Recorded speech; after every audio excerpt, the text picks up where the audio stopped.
America first. America first. Come on, man. What the fuck you doing, man? Come on, man. Ain't no money. What is it doing? What you doing? What the fuck is this? Must be a beggar. Not my rules. Words. I just enforce some motherfucker.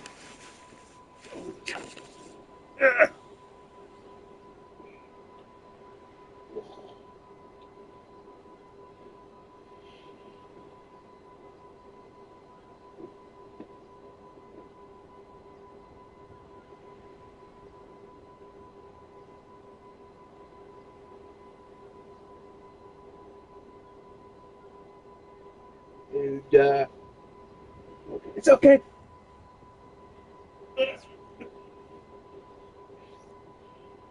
Ah.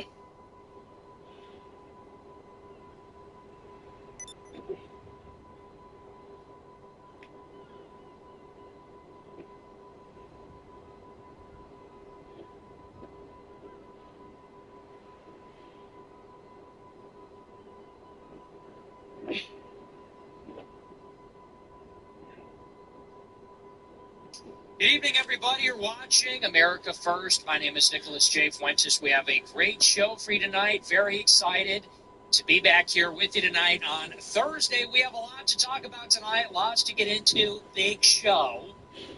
Our featured story, we're talking all about ICE. Uh-oh. What's going on with mass deportations? I thought that was still happening. What's going on, guys? We getting what we voted for?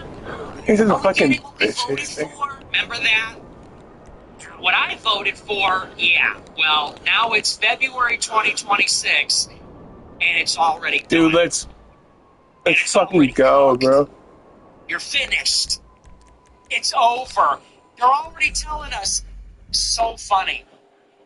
I saw a tweet today from one of these Republicans. Shows. They said, we got to get it back on track in 2026, and then we're going to push through to 28. It's like, wow. Come on, man. We're already doing that, huh? So we'll get into it tonight. Our featured story, we're talking about this new Trump interview on NBC. Did you see this? Yeah. Get a load of this. Trump goes on NBC, and they finally ask him the question. They say, are we still doing mass deportations or not? They said, are we deporting every illegal alien or just the criminals? He says, just the criminals. He said, we're going to focus on the criminals, just the criminals. That's what we're doing.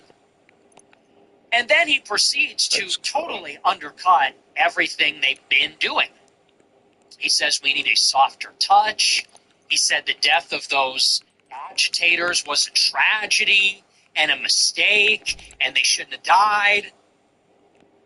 They're going to put body cameras on ICE because it's like George Floyd all over again. And here's to top it all Suck off. my ass. Tom Homan says they're withdrawing 700 ICE agents from the city, and they're going to prepare to withdraw all the ICE agents that were deployed in this special operation. Amazing. And what's amazing about it, do you remember when all of this went down 3 or 4 weeks ago in January? Renee Good was shot. Very quickly, Alex Preddy was shot. It was obvious this was going to happen. Anybody with eyeballs could see. Anybody with a brain could see that Trump was going That to fucking cave. violent That's shit? where it was headed. That is what he was signaling towards. It was so obvious. Do you remember what people were saying on the timeline, the kind of delusion? I saw one guy, they're all armchair generals, all LARPing like they're tacticians. I saw one guy saying, no, this is what you want to happen. this is a war of attrition, and the left has to deploy their reserves, and their supply lines are long, and Trump is... Yeah, it's five-dimensional chess, right? It's always five-dimensional chess. It's all part of the plan. The cope in January was unbelievable. Every day, these Trump shills. It's like Trump derangement syndrome in the other direction. These Trump shills were on Twitter every single day saying, see, Trump isn't backing down. See, he's not totally going to cave. This is the contract? Well, he obviously is now. Total surrender, total capitulation, total walk back in every way. It's just not even a question anymore. They pulled Bovino out. They took 700 ICE agents out. They say they're going to take more ICE agents out. They're putting body cameras on them. Trump says it's a softer touch. You have Homan over there giving a press conference saying, yeah, it's not perfect and we're making mistakes and we're going to correct everybody. And in the end, Trump says no more mass deportations of illegal aliens. Come on, man. Told you so. I told you it would be this way. So we'll get into that. We're also going to talk tonight about the negotiations with Iran, which are going to take place in only a few hours. 10 a.m., Middle East time, Steve Witkoff and the foreign minister of Iran will negotiate indirectly in Muscat, in Oman, in the Gulf, the Arabian Peninsula. And it looks like this is going to be the final ultimatum before we go to war. And the United States has issued a proposal. This is going to be a framework, and this is in collaboration with, I believe it's 7 other Muslim countries: Egypt, Turkey, Emirates, Qatar, Saudi Arabia, Pakistan. I think that's, and Oman. I believe. Hold on, bitch. There. I didn't count them just now, but those are all the countries that are coming together. It's a multilateral negotiation. These countries begged the United States to reconsider negotiations after they were canceled a couple of days ago over Iran's request to change the venue at the last minute. The United States agreed to the venue change. They moved it to Oman, and they agreed to do the talks and follow through. These countries put together a framework proposal that includes a non-aggression pact, I guess it's called, a mutual non-aggression agreement. Iran agrees not to use its missiles against the United States or its allies. The United States agrees not to attack Iran or its allies. Iran agrees no enrichment for 3 years. After that, they can enrich at 1.5%. Iran gives up its highly enriched uranium stockpile to a third country. And this was the framework proposal. Here's the problem. Iran has not changed its position. They have not come off of their red line, which is that they don't want to negotiate about anything. They don't even want to talk about missiles. They don't even want to talk about proxies. And as far as enrichment is concerned, they don't want to stop enriching uranium. So that position has not changed at all. And the same is true with the United States. It seems that even to this day, this morning, there's some last-minute confusion. What even is the U.S. position? The Secretary of State, Marco Rubio, insists that we're still going to try to negotiate on missiles, proxies, nuclear. So everybody's fucking dead. We're at an impasse. These are irreconcilable differences still. It hasn't changed at all since a year ago, since 2018, when the original JCPOA was torn up. Nothing has changed. Motherfucker.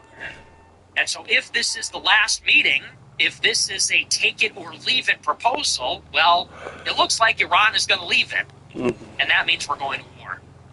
So we'll talk a little bit about that. Like I said, those negotiations in the war, we gotta win it. In only a few hours. So we should know soon, gotta win that shit, before tomorrow afternoon, what the outcome is going to be. You deserve to be fucking burned alive for that shit. Warning by the United States for all U.S. citizens to leave Iran. People are freaking out. I wouldn't be too concerned about that. That's just a signal.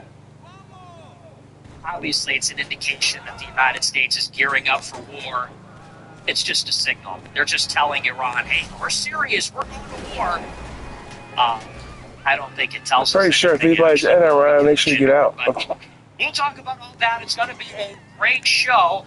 I'm sorry I wasn't here last night. Honestly, I woke up at 9 o'clock. Holy fuck. I was like asleep in the evening. I took like a nap. I woke up at 9 o'clock, and it was, you know, when you wake up and you're just like, you want to go right back to bed. I like woke up at 9, checked my phone. I was like, nope, no way. So I barely even typed it out. I'm like, not doing a show tonight. I'll be back tomorrow. I just went back to bed. But I'm here tonight, and yeah, it's going to be a good show. Before we get into the news, I want to remind you to smash the follow button, smash the like button, Hey, dude, comment. fuck it. Let me know what you I think said- about the show. I said, fuck it, dude. I gotta read the comments. Check out our merch store, Fuentes.store. Get your USA quarter zip. Get the USA quarter zip. You gotta show it off. This is now like a cultural artifact. This is like a serious cultural artifact. It's like the AF hat. It's like the I'm with Groiper t-shirt. You're going to want this. This is now becoming like a collectible item. We're not going to sell it forever. We're probably going to take it off the store, who knows, in a few weeks, maybe a few years. And it's going to become like a collectible. You're going to want this to be a part of your collection. You don't want to miss out on this. This is an historic moment. Even if you don't agree with it, it's iconic. I can't even fucking wear it. I'm too fat. So check it out, Fuentes.store. Subscribe. Sounds like a you problem, buddy. For an America First Plus membership, people are always asking me, what can I do for the movement? Give me your money. $15 a month, that's not a lot of money. You give the Jews at Netflix far more. Oh my God. $15 a month, America First Plus. The Jews on Netflix. Plus MP3 format for everything. RSS feed, all of it. It's on the site. I think it works better than Rumble. Subscription site has more content, better than Rumble. Oh. And it's a great way to support the show. If you really want to support us, $100 a month, and you get access to a group chat with me. I think you give the... So check it out, Fuentes.store. Subscribe to show your support for an America First Plus membership. People are always asking me, what can I do for the movement? Give me your money. $15 a month, that's not a lot of money. You give the Jews at Netflix far more. $15 a month, America First Plus. You get access to the whole archive, plus MP3 format for everything. RSS feed, all of it. It's on the site. I think it works better than Rumble. Damn. Subscription site has more content, better than Rumble. Nice. And it's a great way to support the I'll show. fuck with it if I had the money. If I wasn't a broke back bitch. And you get access to a group chat with me. I've been in there all day today. Testimonials will tell you I was in there all day today, talking about everything, talking about immigration, about Elijah Schaffer, about all this stuff, all the drama, all the latest. It's really happening in that group chat. So I didn't do a show yesterday, but they were getting content. Because they are the rich. Those that have will have more. Those that have less, even what little content they have will be taken away from them. No show for you. $100? No show for you. So check it out, America Plus. One other thing before we get into the show. I have been called out again by the Vice President of the United States, J.D. Vance. Today, in an interview, he formally condemned me. And once again, he's trying to convince me to eat shit. I don't know what to say at this point. I don't want your shit, okay? I know that's what they do in India. I know that's maybe what happens at your dinner table. I don't want it. I don't want your shit. Stop trying to get me to eat shit. I see this interview, he says, I seem to recall I told Nick Fuentes to eat shit, so listen, man, I know that's how they roll where your wife is from. Good for you. I don't need any cultural enrichment. I don't want it. I don't want any of that. Thanks, but no thanks. I'm trying to be polite. I said no once. Now it's becoming sort of an imposition. It's getting to be a little bit impolite. I don't want it. Okay? I try to be nice. I politely declined. Now I have to refuse. I'm not eating it. So, save it for the Indian Cultural Festival at the Naval Observatory. I'm good. I like hamburgers. I like hot dogs. I like fried chicken. I'll have the butter chicken, okay? Pass the butter chicken, all right. The curry, I'll try it. The shit, that's a little too far for me. That's a little too much cultural. That's a bit much. It's a little too third. I'm not that adventurous when it comes to that sort of thing. So I see the statement. He says, I condemn Nick Fuentes. I told him to eat shit. I said, buddy, I know that I did not participate in your cultural festival, but you gotta let it go. I will say, though, after he officially condemned me, I am now officially Never Fans. So he said that on the interview. He said, I condemn Nick Fuentes and his supporters. Well, then we condemn you. Fuck you. JD Vance is officially condemned by the real America First. He is condemned by the real Americans. He's condemned by the Groypers. And you just lost a huge chunk of support. Or potential support. You condemn me? Well, then don't complain when we don't vote for you. We are not voting for you. I am not voting for you. I am not telling anybody to vote for you. I don't care if you're the nominee. I don't care if you win the primary. You are not getting my vote. So you just made a big mistake. Off to a rough start there. I will reserve my endorsement for a candidate that is actually willing to put America first over Israel. I'm saving my endorsement for someone that is putting America first over India. We don't need another president that puts H-1B Indians and their shit and Israel First Jews and their money over the United States of America. I condemn you. I condemn your liberal wife. I condemn your sugar daddy, Peter Thiel. I condemn Little Tech. I condemn you and your America Last administration. You should worry about this catastrophe, which is the second term. You got no mass deportations. You got no peace with Russia. You're going to war with Iran. The economy is taking a shit. And you're on an interview condemning me? I condemn you, and I condemn this failing administration. Why don't you do your job? Why don't you march your little fat ass down to the Oval Office and tell this president to start deporting millions of people like you promised to do? Because if you don't, it's your ass in 2028. I got a newsflash for you, pal. You can tell J.D. Vance and all these Republican boosters, they think that we're all going to swallow a J.D. Vance candidacy in 2028. And he doesn't have to fight for it. No. But they got another thing coming. No, hell no. J.D. Vance is the vice president. As far as I'm concerned, he owns the failures that are happening in this administration. He owns it. You resisted the Epstein files. You have not deported nearly enough people. We are on our way to strike Iran again. You're on an interview talking about a live streamer. You're on NBC condemning the Groypers. You need to focus up. You need to get your head in the game. Stop giving speeches. Stop throwing yourself in front of the cameras every time it concerns an issue that you know is going to be a campaign ad in 2028. And why don't you start governing?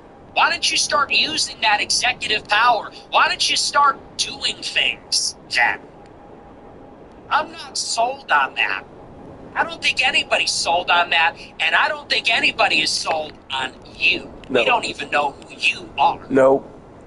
Not fucking really. You know what I was doing in 2016? I was knocking on doors for President Trump.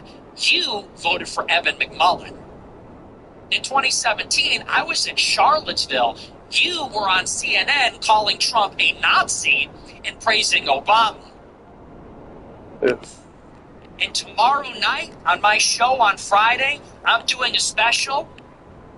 We are going to talk about all of Jeffrey Epstein's connection to this administration. And that's going to be a problem for you, buddy. Tomorrow night, we're doing a big special. We are going to map out all of Jeffrey Epstein's connections, in particular to this Trump administration. Howard Lutnick, and Leon Black, and Les Wexner, and Peter Thiel, and Reid Hoffman, all of it, we're going in. You want to play this game? All right, let's play. Here's the difference. You want to be the president of the United States. I'm a live streamer. You want to go to war with me? You want to go to war with the Groypers? Here's the difference. You need young white men to turn out and vote for you. You are asking for something from us. You are trying to be the president. I'm a live streamer. I can do this all day. I can do this all day, pal. You want to go to war with me? I don't think you're going to like how that winds up for you. So that's my response to the Vice President of the United States. I can eat shit. You eat shit. You tell Lucia Vance, prepare another course of shit for you and your family while you go to India and advocate for H-1B visas. We're not eating that shit. Nobody's on board with that, pal. So anyway, so that's J.D. Vance. Crazy how we have beef with this guy. Isn't that wild? We have beef with the Vice President of the... He's beefing with me. J.D. Vance is beefing with me. And you could tell he was tilted about it. I don't know if you saw the clip. No. But they start asking him about me, and he starts nervously laughing. I thought I told that guy to eat crap. And, well, what do you mean by his supporters? I don't know what supporters means. Don't get too tilted. Yeah, fucking Don't get retail. rattled. Don't get nervous. And you know what? People are always asking me, who are we going to vote for in 2028? If not Vance, then Nobody. who? You You're not never getting know my what's fucking around the vote, corner. I've got a motherfucker. few ideas. Not shit. I've got a few ideas. I'll tell you this. I don't think we're going to have to settle for J.D. Vance. I'll say that much. And I think the further that Trump slides into the shit, look, Trump is becoming a toxic asset. He's becoming a liability. And the further he falls, the more that race is going to open wide up. You're overconfident. So, that's my warning. That's my admonition for fans. The other thing I wanted to say, one other thing before we, and by the way, you know, in the end, that is what it is going to come down to. I want everybody to realize the big political struggle of the next 2 years is against J.D. Vance. That's it. So people are talking about my position on Venezuela and on Charlie Kirk and What? on It's Epstein irrelevant. and all this stuff. Let me tell you something. The only thing that's going to matter in the next couple of years is whether you are for this artifice that is being foisted upon us or whether you're against it. That's all you really need to know. The Jewish thing has in some ways become convoluted, but if you are in favor of this Silicon Valley creation, this Israel first artifice, CIA asset, if you are in favor of him being installed, that's all I need to know. Fuck that. Look at who's behind him. Peter Thiel and David Sachs and Tucker Carlson. This guy is a creation of the deep state. This guy is a representative of Silicon Valley and the tech industry. He's representative of the intelligence agencies. He's not even a real human being. J.D. Vance isn't even a real name. That's not even a real person. He didn't become J.D. Vance until he was 28 years old. I'm 27. What the fuck? So could you imagine if next year I changed my name? and started going by Vance? That would be totally insane. This is not even a real person. If you are trying to foist this on the American public as the successor to Donald Trump and the MAGA movement, No. you Hell are no. not our friend. Hell fucking So that's going to be the real fight. I'm very curious to see how that all shakes out and who's going to be on what side. You can't be railing against the war in Gaza and all these things that have been happening. This Trump administration, which is a complete flop by design, and then go and shill for Vance in 28. Keep a very close eye, because it's already so fake. I look on Twitter, anytime you call out J.D. Vance, the bots come in. Anytime you criticize J.D. Vance, they have already paid for the media. All these people come in hot out of the group chat in the replies, the quote tweets. I saw some guy say, it's so third world to criticize J.D. Vance. Third world? Dude, he's married to the third world. Mm. I said, I'm never Vance. You have one of these LARPing MAGA accounts that says, oh, that's really third world to be against Vance. Third world? You want to see the third world? Go to J.D. Vance's house on Thanksgiving. That's the third world, okay? Third world. It's third world to criticize the vice president. Bro, India is the third world. Mm. That's where his wife is from. That's what his kids are about. J.D. Vance loves the third world so much, he married it. That's how much he loves the third world. Hey, J.D., you love the third world so much, why don't you marry it? Whoops. He did. He had an interreligious wedding. Intercultural wedding ceremony with his Indian wife. Then they took their kids dressed like Slumdog Millionaire to India last year.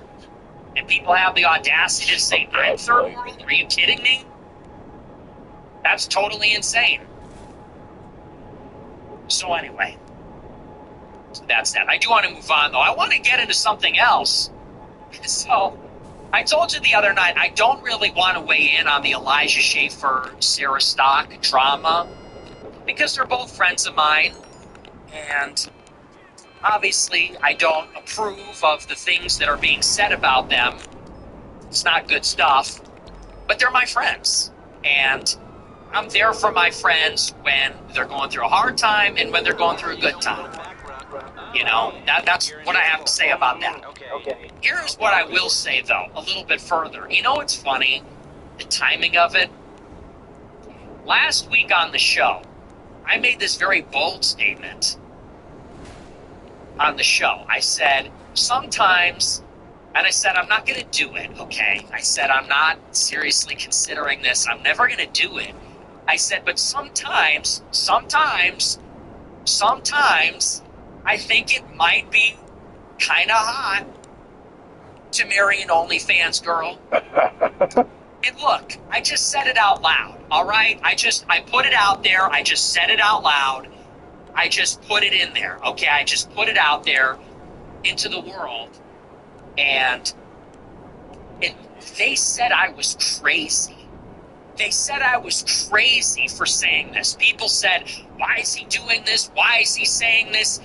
They made me feel like I was crazy, but I was right. Oh, I guess I don't sound so crazy anymore, huh? People were telling me. Sargon of Akkad texted me. He said, mate, what are you doing? I want a girl who's mine and mine alone. I want a trad girl. I said, yeah, well, I don't. I said, yeah? Well, sometimes I don't. Well, Sometimes I think it'd be hot maybe to not. Let me have a whore. He said, you have lost the plot. I need You should a want beautiful a trad whore. girl. You should want a nice trad girl that you meet in church. Huh. I guess now I'm not sounding so crazy anymore, huh? See, it's not that I'm not right. It's just that I'm not right now. I'm not always right now, okay? I said this 2 weeks ago. They said I was crazy. People said, what's gotten into him? Nobody understood it. Now are you getting it? You getting it now? Now it makes perfect sense. A couple weeks later, now it makes perfect sense. I gotta say, I mean, and look, not trying to make light of the situation. It's actually a devastating situation for both of them. Look, I just have to say, no e-girls, not even once. I have to say it. You know, and it's okay. I like these people. I'm there for them. I'm sticking up for them. But you know, what's the law? The law. I don't make the rules. I No just e-girls. enforce them. Not even once. I mean, I'm just saying, okay? And I'm just saying. I don't okay? write them. I'm just I don't saying. say them. How can one man be so vindicated? How can one man be so goated? He's goated. Bro had a take so vindicated and so legendary, he had the whole squad going incel. I mean, seriously. Right About Everything award, Fell For It Again award, Fell For It Again awards, going out to everybody in the audience.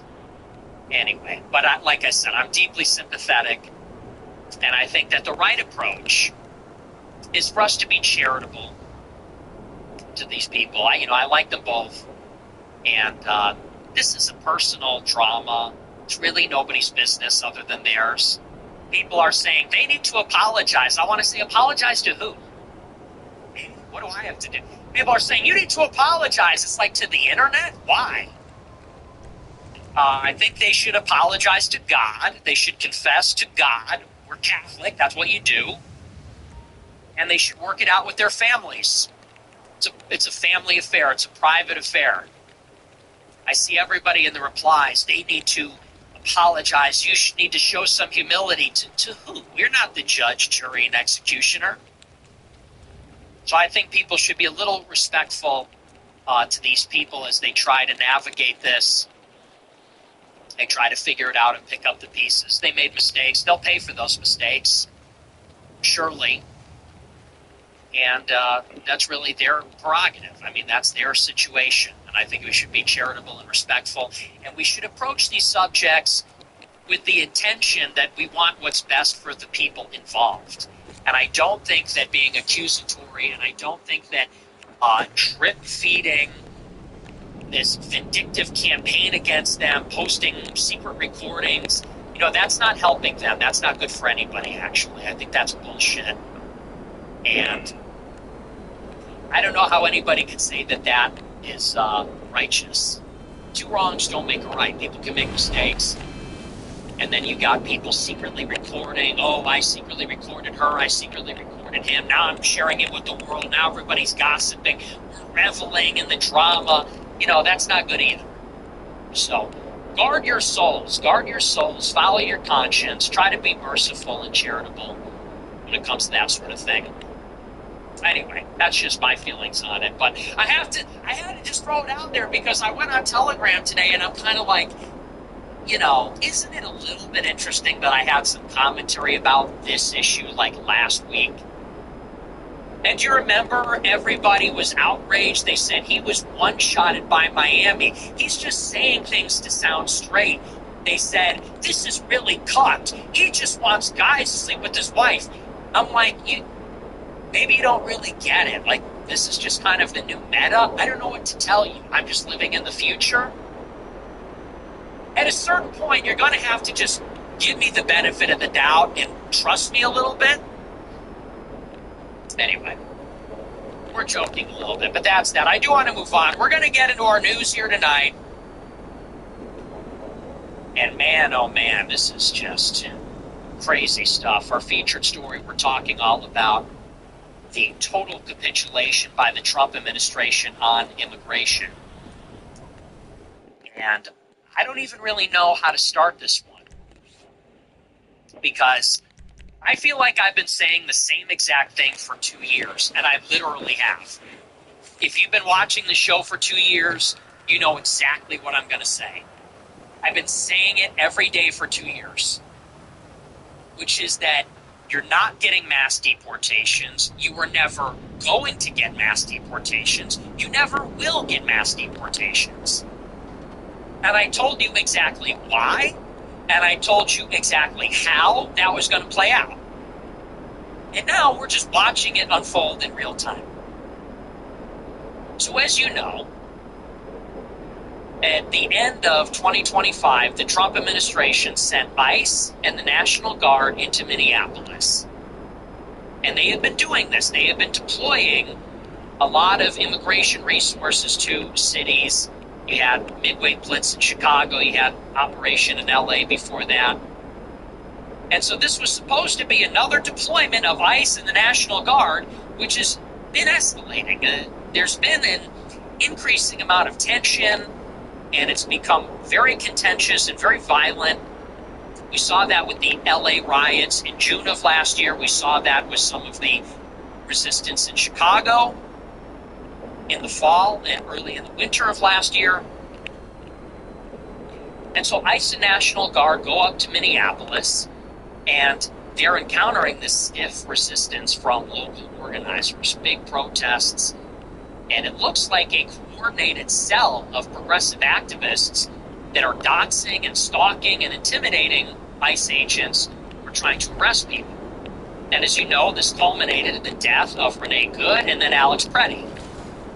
And there were all these calls then from activists and protesters and the municipal and state government and national figures, cultural figures, to back off, to get ICE, to have some accountability, for there to be new restrictions and stuff like that to be implemented. And I remember this conversation in January. There were so many people on the internet telling us that Trump was not backing down. It was very obvious how that was all playing out. We all sort of knew, basically, the moment that Renee Good got shot, where all of this was headed. Which is to say that she's going to get shot. The media is literally going to cry bloody murder. They're going to do wall-to-wall coverage. You're going to get the propaganda that ICE are like the Nazis, that ICE is gunning down citizens in the streets. And what is that going to do? It is going to embolden and encourage the agitators. So you were going to get protesters and an autonomous zone and all that other stuff. And knowing the Trump administration, he was going to back down. For the very simple reason that we are in a midterm election year. So Trump can't afford for the bottom to fall out with his popularity, because they only have a few seats in the House to give them the majority. Historically, they're going to lose seats. They really need all the help they can get. So you knew that Trump was not going to stick it out. Like, so much of this was predictable. The second that Renee Good got shot. And I remember in January, all of the Trump supporters on Twitter were reassuring us, no, that's not happening. It's actually intensifying. Actually, Trump is a genius, and he worked out a deal. He called the mayor and the governor, and by even having that call, he made them out to be traitors to their own movement, and he got them to cooperate with the feds, and it's a five-dimensional chess play. It's all great. It's all going according to plan. I remember they were seriously saying this in January. Well, now, as of last night, it is just undeniable and unambiguous that that is not the case. That Trump is absolutely surrendering and capitulating on mass deportations. How do we know this? Because he said it. He said it in an interview with NBC last night. He said that ICE needs a softer touch. When asked directly, are we going to continue deporting all illegals, or will we now focus only on criminals? He said, we're only focusing on criminals. That's it. This is a story. This is from BBC. We're going to read through it. It says, quote, President Trump has said immigration agents could use a softer touch as his administration began pulling about a quarter of its force out of Minnesota. He said to NBC News, quote, I learned that maybe we could use a little bit of a softer touch, but you still have to be tough. U.S. Border Czar Tom Homan said earlier 700 federal immigration agents would be withdrawn from the Minneapolis area. He said 2,000 agents would remain and that he aimed to cut their presence in the city to its level before Operation Metro Search began in December. So in other words, they're withdrawing about a third of the force and they're going to draw down the rest of it later. So it's graduated, but they're getting rid of everybody eventually. In the interview, Trump insisted that the operations were highly targeted at criminals. He said, quote, "We are totally focused on criminals, really bad criminals." He also said he was not happy with the fatal shootings of Alex Preddy and Renee Good. He said he was not an angel, she was not an angel. You look at some tapes, but still I'm not happy with what happened there. He said it should not have happened. It was very sad to me. Two very sad incidents. During a news conference on Wednesday, Border Czar Holman said that U.S. government had made providing body-worn cameras to all officers in Minneapolis a priority and was planning to deploy the equipment to agents across the country. Holman acknowledged it was not a perfect operation and said it had become more streamlined with an established unified chain of command. Meanwhile, the White House stood by Trump advisor Stephen Miller amid a report that cracks had formed in Trump's relationship with the immigration hawk. The U.S. president told aides he was not comfortable with how far Miller had gone on the issue on some fronts, said the Wall Street Journal. So let's back it up, okay? Let's back up the timeline. Oh, I really want to give you the full timeline here. I want to go all the way back. I want to go all the way back, actually, to January 2025. Do you remember in January 2025, a week before the inauguration, Tom Homan, our tough as nails border czar that looks like a medieval brute, remember those memes? Tom Homan got up and smugly and proudly said, "Day one, we are doing immigration raids. We are starting mass deportations. If you're an illegal, go home because we're going to deport you." Remember that? Remember that? For 2 weeks leading up to the inauguration, this is how it started. They said, "Pack your bags. You have 14 days. Everybody's going home. If you're illegal, you're going home. I'm coming to Chicago. I don't care what the mayor says. The mass deportations start on day one." Anybody remember what happened on day one? No immigration raids. Nothing. They didn't do anything. They canceled them. They canceled them. On January 20th, there were no raids. And Tom Homan got on TV and said, "Oh, well, our operational security was compromised because the illegals caught wind we were going to do it. So to keep everybody safe, we had to postpone it." You got compromised. Maybe it's because you were telling everybody it was going to happen for 2 weeks. It didn't happen on day one. This is how it starts. You think I started this life yesterday, kid? That's how it starts. They make a promise. They say it's going to happen on this day. They don't do it. That's only the beginning. That's always how it starts. Day two, you had the DHS press account on Twitter, the White House press account on Twitter. They started posting their daily number of arrests. Anybody remember that second day total of illegal immigration arrests? It's about 306. 306 illegal immigrants. It's nothing. Day two, same thing. They kept chugging along for a couple weeks. They got it up to 1,500. Then it kept coming down again. Then it fell below 1,000. Then they stopped posting the numbers. We never heard about it again. And ICE and DHS stopped posting the figures. Remember that? That's how it started. And as the months went on, it was clear that they were not even arresting 1,000 people per day. And do the quick math. If you're arresting 1,000 per day, that's 365,000 per year, obviously. 365 days in a year, 1,000 arrests a day, 365,000 arrests per year. Well, if 10 million illegals came in under Biden, that means that 2.5 million were coming in every single year. So if for 4 years, you had 2.5 million entering, and in the next 4 years, you only have 365,000 leaving. What does that give you? It means you're operating at a deficit of 2.2 million per year, which is still an astronomical figure. So even if you get them up to 1 million per year, 2 million per year, you're still not even getting rid of the illegals that came in under Biden. Huge problem. So the days and months go on. January, February, March, April, May, and these arrest numbers are not going up at all. They're not even getting up past 1,000, 1,500. It's just not there. And so people are recognizing these mass deportations are not happening. So what was the excuse? Well, they said, and in fairness, there's some truth to this. They said that, well, we really don't have the resources to do a mass deportation.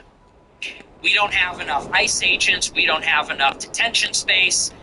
Even if we wanted to arrest 1 million people per year, we don't have enough ICE agents to do it. We don't have enough detention facilities to hold the people while we ship them out. So they said, we need to pass this big, beautiful bill. We need to pass this huge corporate tax cut. We need to pass this AI regulation moratorium. We need to cut Medicaid by $800 billion. We have to do all this pork barrel spending, all this other crap, in order to get a $80 billion ICE budget. Then we could start deporting people. Do you remember what happened the day that they passed that bill, which was supposed to fix these problems and get us on track for deportations? The very same day that that bill passed the House using budget reconciliation, Trump went to a rally and he said, and I quote, "We need the people." He said, and he indicated, we will not be deporting illegal immigrants from job sites, farms, hospitality, restaurants, construction. He said, and the radical right won't be happy about it, but they'll be okay with it. The signs were there. This is always how it goes. Deportations on day 1. I meant day 2. Day 2, 300 arrests. Oh, hey, we're getting them up. They never go up. Well, we just need the money. Here's the money. Oh, well, we're not going to deport all the workers, actually, okay? So then you move on, and you see what is happening in these cities.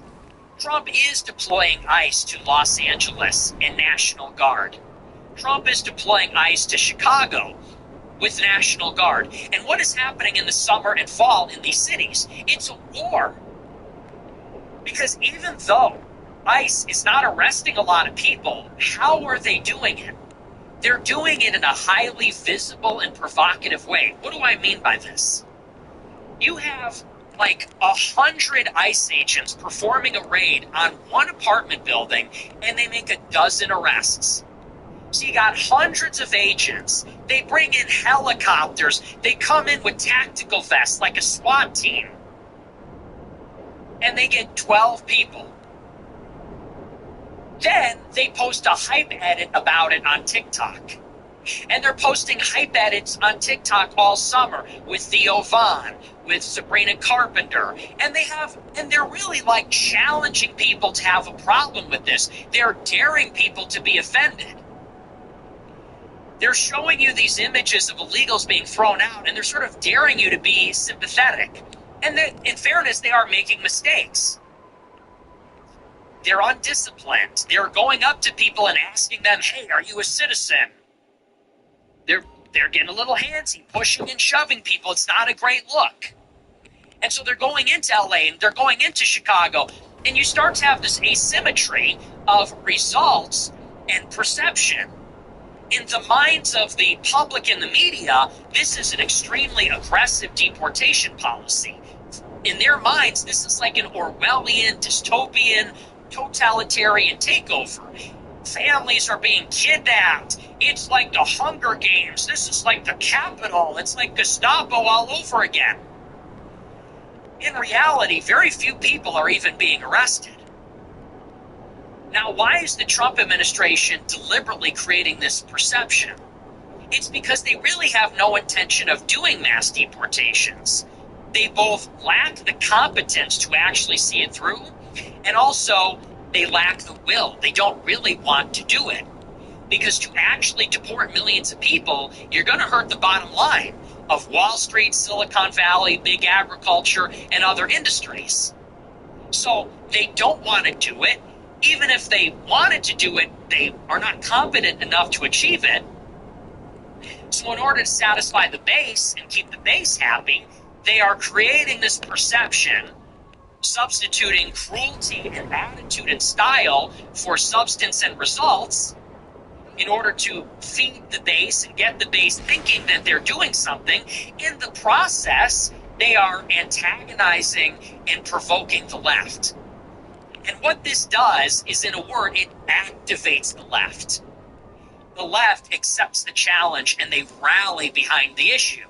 And the left, which was disorganized and demoralized and despairing, they are now resurgent. And now they have consolidated and they found their issue. And now in LA, they're rioting. And the riots aren't a good look, but they forced Trump to back down. And in Chicago, they're fighting ICE agents and they're rioting outside the detention facility. And there are terrorist attacks happening against ICE in Portland and Texas. And slowly but surely, there is this escalation in violence. The left is getting emboldened. They see the provocation and they're getting angry. Mission accomplished. You're antagonizing them. They're getting pissed off. They're organizing. They're networking. They're meeting in signal group chats. These progressive cells, Antifa, communists, DSA, they're being funded by the far left. Their signs, their posters, the meetups they're organizing on Facebook, they're getting together. And not only that, but they're getting more and more violent. Because they see that ICE is kind of a joke. They see what they're able to get away with. They see how if they just show up, they're able to overwhelm ICE. They're chasing them through the streets, blowing their whistles, surrounding ICE agents, ICE leadership. And I told you last year, I said, you have to do one of two things. Either you don't even attempt this, and you just let the sleeping dogs lie, or if you want to fight the left, you need to crush them and overwhelm them. You have to make it known that if they try to resist, they will be destroyed. Otherwise, you are feeding this tit-for-tat cycle of escalation. You go to a city and make some arrests, so they box in an ICE agent. You send in the National Guard to beat those people up. They send in an army of protesters to push back the National Guard. You're just giving it oxygen to breathe. You're giving them the optimism and the hope that they can actually defeat ICE and overcome ICE. That ICE is not actually going to win the game of chicken. So then that brings us to Minneapolis. And I told you last year, inevitably you're going to get this brutal confrontation, and here it is. In Minneapolis, it starts to get really contentious and really ugly. And people are turning against ICE. They're turning against the policy. People are seeing the chaos in the streets, and they want it to stop. Now, even before the new year, even before 2026, the polling started to turn against ICE and the immigration enforcement policy. And there was already some second guessing inside the administration into the first week of January. I told you there was a report out in Axios in the first week of January that said that Trump and his team were having second thoughts. They wanted to change the strategy. They wanted to recalibrate. They think it's becoming unpopular. Republicans are pushing back because they're worried about the midterms. Again, this is how this year started. Then Renee Good got shot. Renee Good gets shot. Alex Preddy gets shot. What happens in the aftermath of these shootings? It is just a cascading series of concessions. Death by 1,000 cuts. Trump gets up at a press conference and says, we're only deporting criminal illegals, not these poor people that have been here for 20 years working hard. Tom Homan goes into the city and he says, we've been making all these mistakes, we have all these problems. Bovino gets pulled out of the city. It's the first scalp for the left. They hated this guy. He was the face of enforcement. And the Trump administration pulled the rug out from under him. They ordered him to leave the city. And they sent him to do cleanup. Then Tom Homan gets up at a press conference and is undercutting his own squad. He's telling everybody that police made a lot of mistakes and they don't always get it right. And we're going to discipline everybody that didn't get it right and all this kind of stuff. He starts talking about a drawdown. He says we're going to draw down the number of ICE agents in the city. And if they would just cooperate, then we'll leave. Then Kristi Noem last week said we're going to get everybody to wear body cameras, first in Minnesota, then everywhere else. Stephen Miller starts playing the blame game. He said, I only called Alex Preddy a terrorist because that's what DHS said. And I told Kristi Noem that we need to change the rules of engagement, and she didn't listen. This is how it goes. And now, at long last, we have this series of developments today. Trump says in an interview a few things which are really interesting. He says that those protesters shouldn't have died.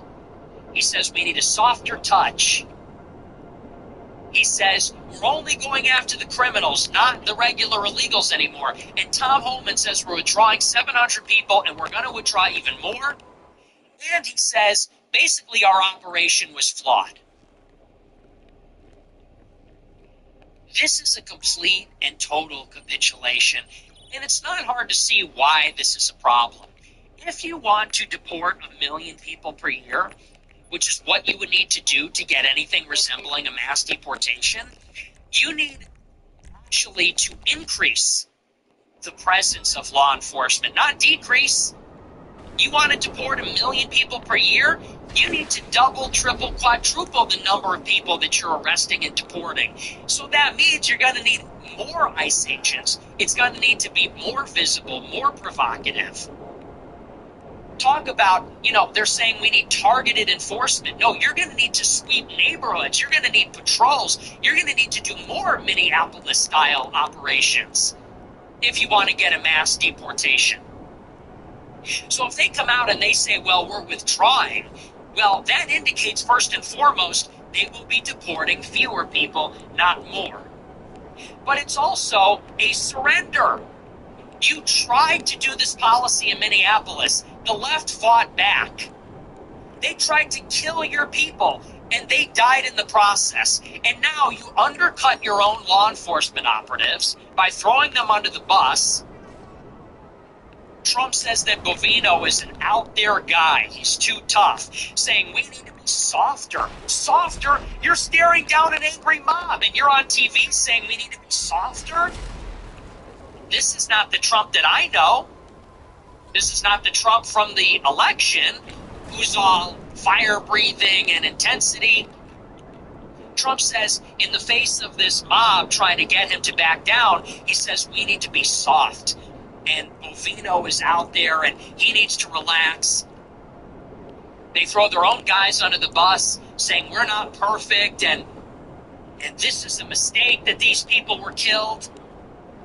You sent your commander out of the city. You reduced the troop size by 1/3. And in the end, they changed the policy. We had a statement from Border Patrol, according to Nick Swartz. Border Patrol agents confirmed they're no longer doing patrol. They're now only doing precise, targeted enforcement. Meaning they're not going to be driving around the city looking for illegals. They're going to be looking and working with the police for the criminals and only arresting those people. Which necessarily is going to mean far fewer arrests, because there are far fewer criminal illegals than illegals. You could deport all the criminals, and you're still going to have millions and millions and millions of illegals.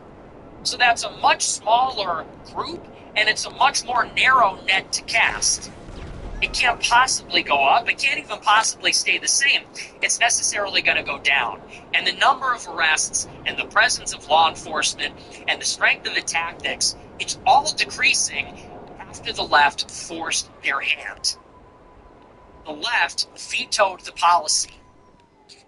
Trump tried. Bovino tried. Coleman tried, Stephen Miller tried, and the left came in and they shut it down. They vetoed it. They created so much pain and so much unpleasantness. They created such a controversy that they made it impossible for the administration to continue. All the media coverage that was generated, all the outrage, and now Trump was forced to back down. But let's be clear also about some of the pressures that are going against Trump. It's not just coming from the left. Think about the logic here. Why does Trump have to shut it down? Why is he particularly sensitive? Because it's a midterm election year. Republicans have a 3 or 4 seat majority. Democrats are favored to win the House, 83% on Polymarket. And historically, the incumbent party always loses seats in the House during the midterms. So if you have a small majority and you're almost certainly going to lose seats, that means you're almost certainly going to lose the House. And this is going to be catastrophic. It means impeachment. It means a divided government. It means you're never going to pass any legislation. It's going to create a ton of problems. So Trump is acutely aware of this, and even more so, the Republican conference, the Republican members of the House and the Senate are aware of this. And so certainly, as the media does wall-to-wall coverage of these atrocities, Republican congressmen are freaking out, and they're calling the White House and saying, hey, man, we want to win the midterms. You got to stop this policy. And so are the businesses. The Minnesota Chamber of Commerce, which represents Target and some of the other major businesses in the city that are being affected by this, the Minnesota Chamber of Commerce, representing the business interest, they put out a statement and said, we need to de-escalate. We need to shut it down. And of course, Trump needs to obey the donors because he works for Wall Street. He works for the business interests. He works for the Chamber of Commerce. And this is exactly how I said it would go a couple of years ago in 2024. I mean, really. I posted a clip today from November of 2024, and I said precisely this. I said they're going to try to do mass deportations. They will try until 2026 at the latest. I said, and then what is going to happen is the left is going to push back. There's going to be bad media coverage. I said Trump is going to cave. And not only is he going to cave, but he's going to try to retcon it. He's going to try to finesse it. And he's going to rebrand. And he'll say mass deportations. I never promised mass deportations. What I always meant was self-deportations. What I always promised was deportations of criminal illegal aliens. Because that is what Trump does. He overpromises, he underdelivers, and then he gaslights and convinces you that he is doing what he always promised to do. And there's a few clips like that. There's a clip of me in a Twitter space from years ago where I said, it's scary. In 2024, I said Trump is going to try to do deportations. I said you're going to get wall-to-wall coverage calling it the Gestapo. I said you'll get color revolution tactics from the left. I said then Trump is going to call up Stephen Miller and say, Stephen, we can't keep doing this, and they're going to shut it down. That is literally exactly how it played out. They tried it. The media hyped it up. You get the color revolution stuff. And then literally, this is from Wall Street Journal, you have Trump admonishing Stephen Miller, telling him we have to walk the policy back. Telling the White House we need to focus on criminals only, not the other illegals. That's how we're going to win public opinion back. No. And it was so obvious that that is how it would go. Now, a lot of people are saying that. A lot of people are saying, well, anyone could have predicted that. Well, maybe anyone could have predicted that, but nobody did. Nobody did, because I was there in 2024. And you know what they said in 2024? They said, we don't need to scrutinize what Trump does or says because they held up these placards at the RNC that said mass deportations, and that's good enough for me.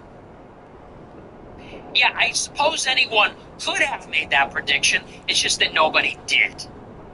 And if they did, nobody said it out loud. Why? Because nobody was on board with that back then. Everybody was drinking the Kool-Aid. Candace Owens was pro-Trump. Tucker Carlson was pro-Trump. All of these people were pro-Trump. Nobody would deign to criticize him or threaten not to vote for him over something like this, but I did. And I said precisely how it would happen. Now, why do I say this? Because even to this day, you have paid Republican operatives trying to convince you that this isn't happening. I saw somebody post today that when Trump tells NBC that we're not doing mass deportations, I saw somebody say on Twitter, well, he's just lying. So Border Patrol says we're not doing mass deportations. The numbers say we're not doing mass deportations. Border Patrol and ICE and DHS say we're not doing mass deportations. The president says we're not doing it anymore. What do the Republican shills say? They say, he doesn't mean that.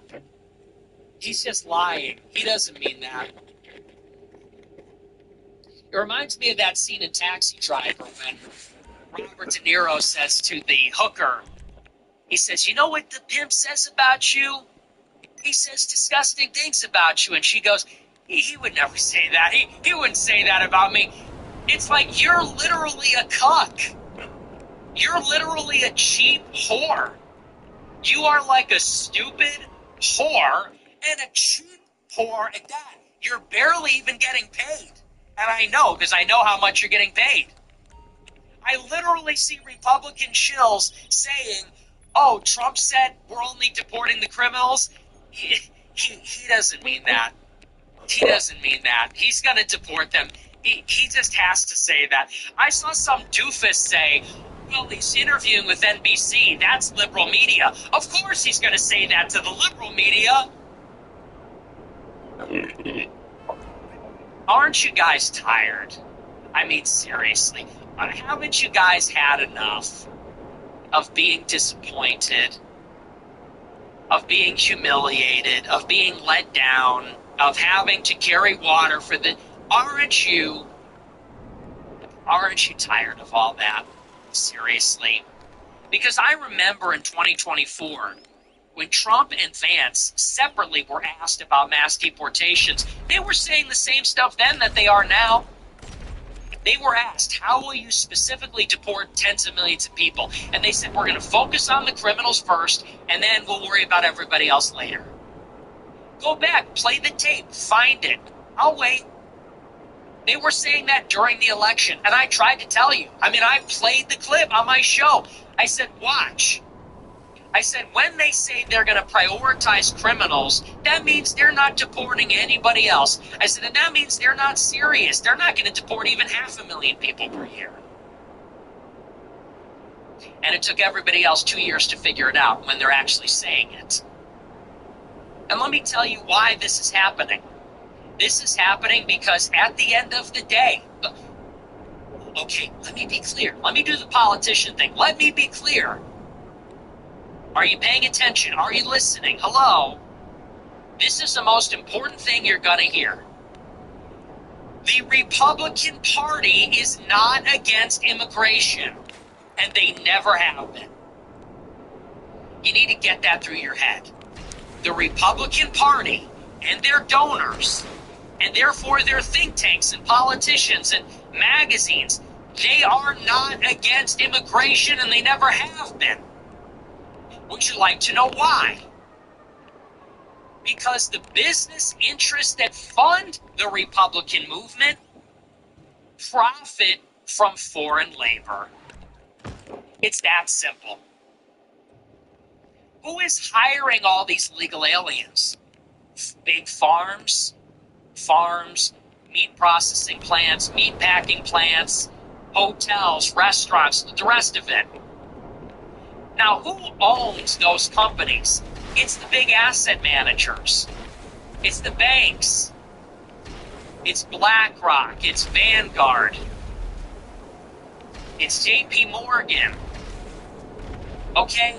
It's asset managers. It's banks. Do you know that Trump received $200 million from Timothy Mellon in 2024, a banker? Why do you think he got all that money? You know that he received $275 million from Elon Musk? Why do you think he got that money? Who is employing all the cheap labor? It's the business interests. Businesses employ employees. Businesses profit from cheaper labor, from lower wages. That is why the business interests want the cheapest labor possible. That's why they want the most laborers inside our borders. So that's why Reagan gave 3 million illegal aliens amnesty and didn't secure the border. That's why Reagan's successor, George Bush, doubled the amount of immigration, expanded virtually every category of immigration with the 1990 Immigration Act. Reagan gave them amnesty in '86 and turned California blue forever. George Bush gave us the 1990 Immigration Act. Just Google it. They virtually doubled every kind of immigration, chain migration. They created H-1Bs, the visa lottery, expanded the number of refugees. It all went up because the Chamber of Commerce wanted it. George W. Bush was soft on this stuff. Jeb Bush said illegals come here out of love. Gang of Eight, Lindsey Graham, Rubio, these guys, they wanted to give amnesty for illegals, and they always have. Now here's the rub. Under Trump, the Republican Party is smart enough to pander to its nativist base. Most people that vote Republican are white, by far. There is a higher proportion of white people voting Republican than there is of white people voting Democrat. About 57% of Democrat voters are white. About 80% of Republican voters are white. And Trump knows the Republican base, so he panders to them. This has been a winning issue for 25 years. English only, and building a border wall, and mass deportations, and cracking down on foreign labor. All of this has been popular for a quarter of a century. And so Trump, as a good politician, leaned into this issue. It's a gold mine. But then once Trump won, he became another Republican. And he was governed by the same political constraints, the same capture by the business interests as every other Republican. And the mistake that the voters are making is they're listening too much to what the president says, and they're not paying close enough attention to who the president owes. That's the difference. So in 2024, people said, hey, but Trump's rhetoric is great. Hey, but hasn't the conversation changed so much? Haven't we come so far in terms of how we're able to talk about the issue? Yeah, okay, well, that and $1 will buy you a cup of coffee, okay? I was on Tim Pool debating it with one of these Trump guys, and he goes, but the conversation has changed. Don't you realize we're able to talk candidly about the issue? I go, yeah, well, you know, your ability to speak about this and this meta-political victory of moving the Overton window, you know, that's all bullshit. That's not real. You could take all your meta-political victories and you could put them in a bag, and that and $1 will buy you a cup of coffee at McDonald's. It's worth nothing. You know what I want? I want my border wall. You know, I want my 30-foot, 2,000-mile-long, concrete fucking border wall. You know? What did he say in 2016? Does anybody even remember? Seriously.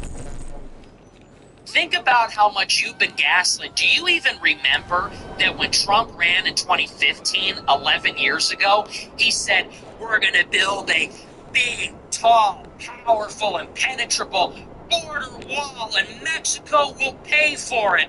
Does anyone even remember that? Do you even remember? Remember? We're going to build a wall. Mexico will pay for that wall. The wall just got 10 feet higher. How are you going to get them to pay for it? I'm great at deals. People don't even... So many promises broken and forgotten. We don't even remember all of them. Trump was synonymous with border wall. Now people don't even know. They don't even remember. It's not there. It doesn't exist. We got 83 miles of 18-foot steel bollard fencing. He promised us 2,000 miles of 30-foot tall concrete wall. Okay, we played this game. Trump said in 2016, I'm going to build the wall and Mexico will pay for the wall. And it never happened because Republicans disobeyed him. They didn't give him the funding. They didn't follow through on it. And in the end, it's because they really didn't want to control the legal immigration. So they put together this nicky-knack Remain in Mexico executive order architecture. And Biden undid it on day one with an executive order. And then we got 10 million illegals. Trump, once again, is swept into office by this groundswell of opposition to illegal immigration. He promises mass deportations. We're going to kick them all out. Pack your bags. You got 30 days. And they didn't even deport as many people as Obama in his first year in office. And they're already walking it back because they don't really want to deport all these illegals. You were tricked. People say, this isn't what I voted for. Yeah, it fucking is. This is exactly what you voted for, you idiot. It was obvious. Trump and Vance were both saying this throughout 2024. Throughout 2024, the election, Trump said, we need the people. We need to let them come in. We need the people. We need them to work certain jobs. He promised David Sachs, I will staple green cards to diplomas. Whenever they were asked about the deportations, they would say, we're prioritizing criminals. We'll worry about everybody else later. It was clear as day. It was in black and white. It was obvious. You just did not want to listen because you wanted to believe. You were so caught up, so emotional, so involved in the groupthink, you didn't want to listen. You didn't want to see it. It was right in front of you, smacking you in the face. You didn't want to see it. And it was right in front of you all throughout last year. Well, now look at where we are. Looky where we are now. It's 2026, and it's already too late. It's the midterms. They are going to redistrict Virginia, and Republicans are going to lose 4 seats from that alone. And we're going to get slaughtered.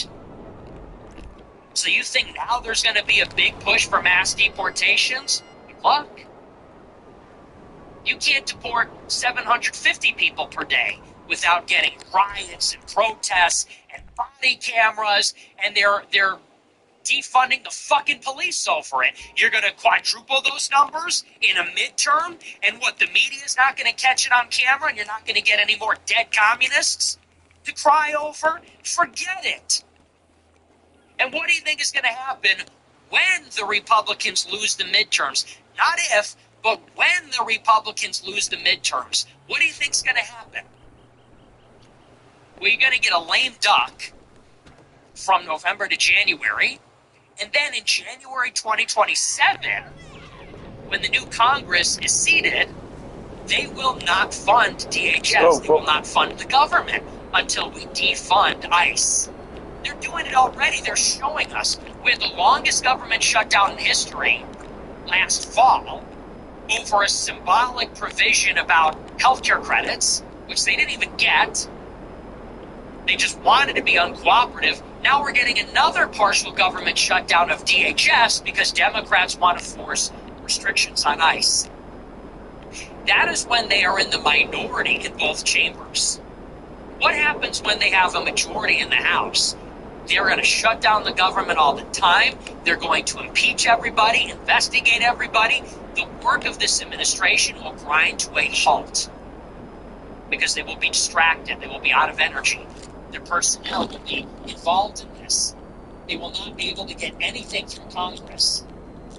And if anything, Congress will impose restraints on everything that they do legislatively.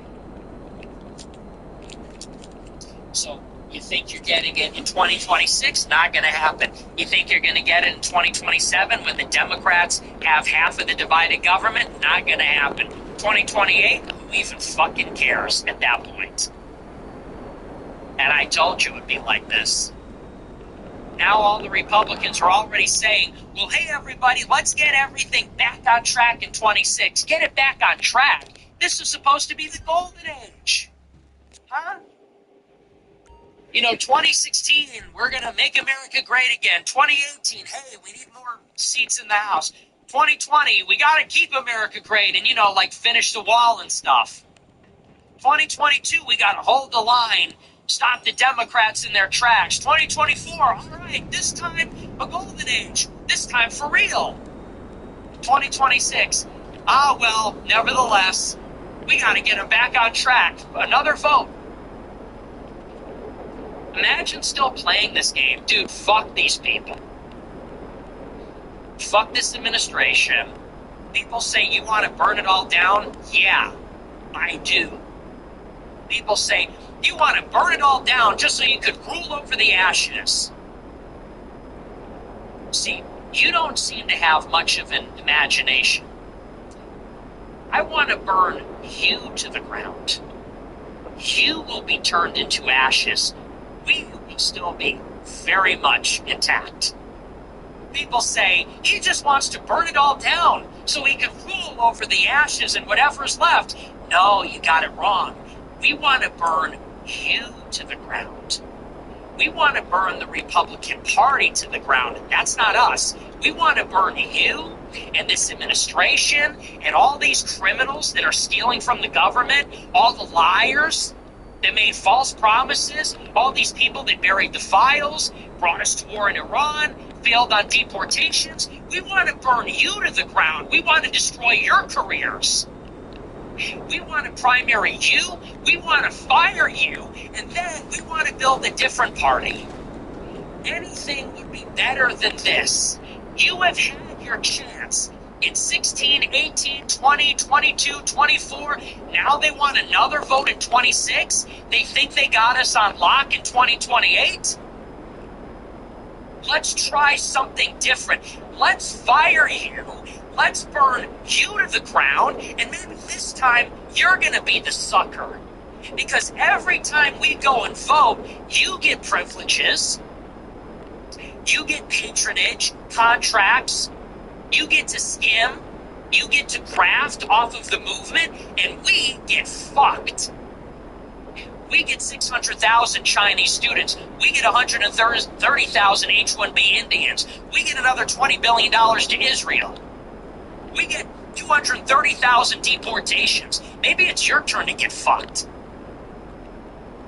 You've been burning us to the ground for 35 years.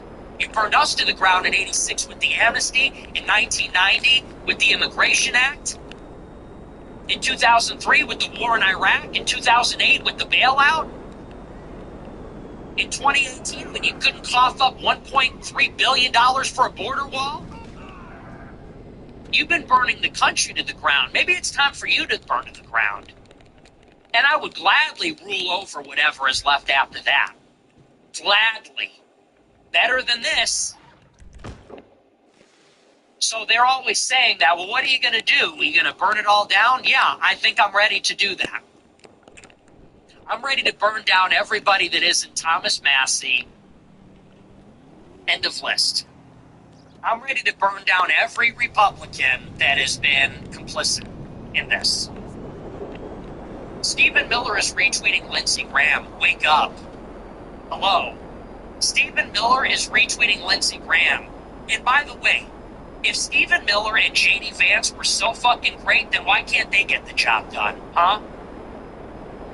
All the hype, all this propaganda on Twitter, all of this paid influencing campaigns to promote Stephen Miller and J.D. Vance, hey, if they're so great, why can't they get the job done? Trump is 100 years old. What is their excuse? Trump is 90. He's falling asleep in meetings. He's obviously out to lunch. What is their excuse? Isn't Miller supposed to be our base Jew? Isn't Vance supposed to be our based Halo, Code Red Mountain Dew drinking savior? Where are they? They say, trust the plan, trust in Miller, trust in Vance. They'll get it done. Really? Where are they? we're going to vote for them in 2028. What are they going to do then that they can't do now? You are there now. You're in the White House now. You can make the change right now. If you can't, you got no business being there. If you won't, then you should have never been there in the first place. Either way, people say we're going to need Vance to, keep up the good work. Dude, it's a joke. It's a disaster. And here's going to be the delicious irony, and I can't wait for this. Peter Thiel and Little Tech and CIA Tucker Carlson with the CIA daddy, Dick Carlson, that ran Voice of America, that is in bed with Hungary and Israel-backed NGOs. Yeah, Tucker Carlson, who's hanging out in the Gulf. Tucker, who's hanging out in Russia. Tucker's best friend, J.D. Vance. Peter Thiel's sugar baby. They thought that by putting him in the sidecar for Trump was going to guarantee his ascension in 2028. I'm sure that when Trump tapped him to be the VP in 2024, they were clinking their glasses and saying cheers to the 48th President of the United States, our puppet J.D. Vance. What they didn't count on is that Trump ruins everything that he touches. They thought that Trump would be a Trojan horse, Trump would be a vehicle to propel Vance. Trump is Vance's tool. Trump, in this second term, this is J.D. Vance's mausoleum. This is where J.D. Vance for president went to fucking die. Maybe, arguably, he could have been a contender if he was in the Senate for a little while longer, built up his record, maybe put some time in, maybe did some actual work. They really thought they were going to put him next to Trump, and this was going to be his Disney Fast Pass to the presidency, and then they could get all of their contracts for Anduril and SpaceX and OpenAI and Palantir and all that garbage. Israel would get their bombs. They would get everything that they wanted, their charter city in Greenland and wherever.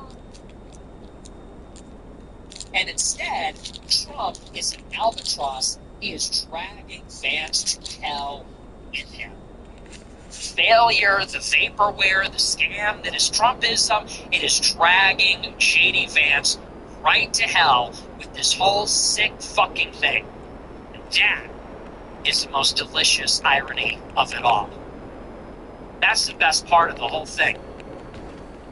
It's going to be a long ways to go. We got a lot of good left to get to 2028, and it's not getting better. One disaster after the next. No mass deportations. This big, beautiful bill, which is so unpopular and a disaster. This AI regulation moratorium they keep trying to force. All these Chinese students, Indian H-1B workers. Bombing Iran not once but twice. Ukraine war still going on. The job market's terrible. Software industry's taking a dive. Bitcoin is down 50%. Epstein files have exposed all your cronies, Howard Lutnick and Peter Thiel and Reid Hoffman and the Israelis and Trump and the rest of them. And it's only February 2026. We got a long ways to go. You know what I can't wait for? I cannot wait for the Democrats to take the House. They subpoena and investigate Kristi Noem, Lauren and Corey Lewandowski, and they find so much corruption. It's going to make the impeachments during Trump 1 look like a joke. All that stuff about Paul Manafort and the business documents and the Ukrainian phone call.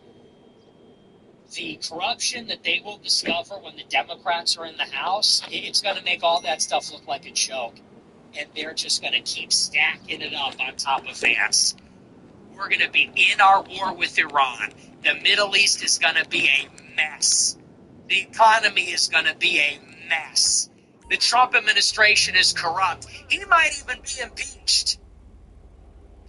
You are fucked.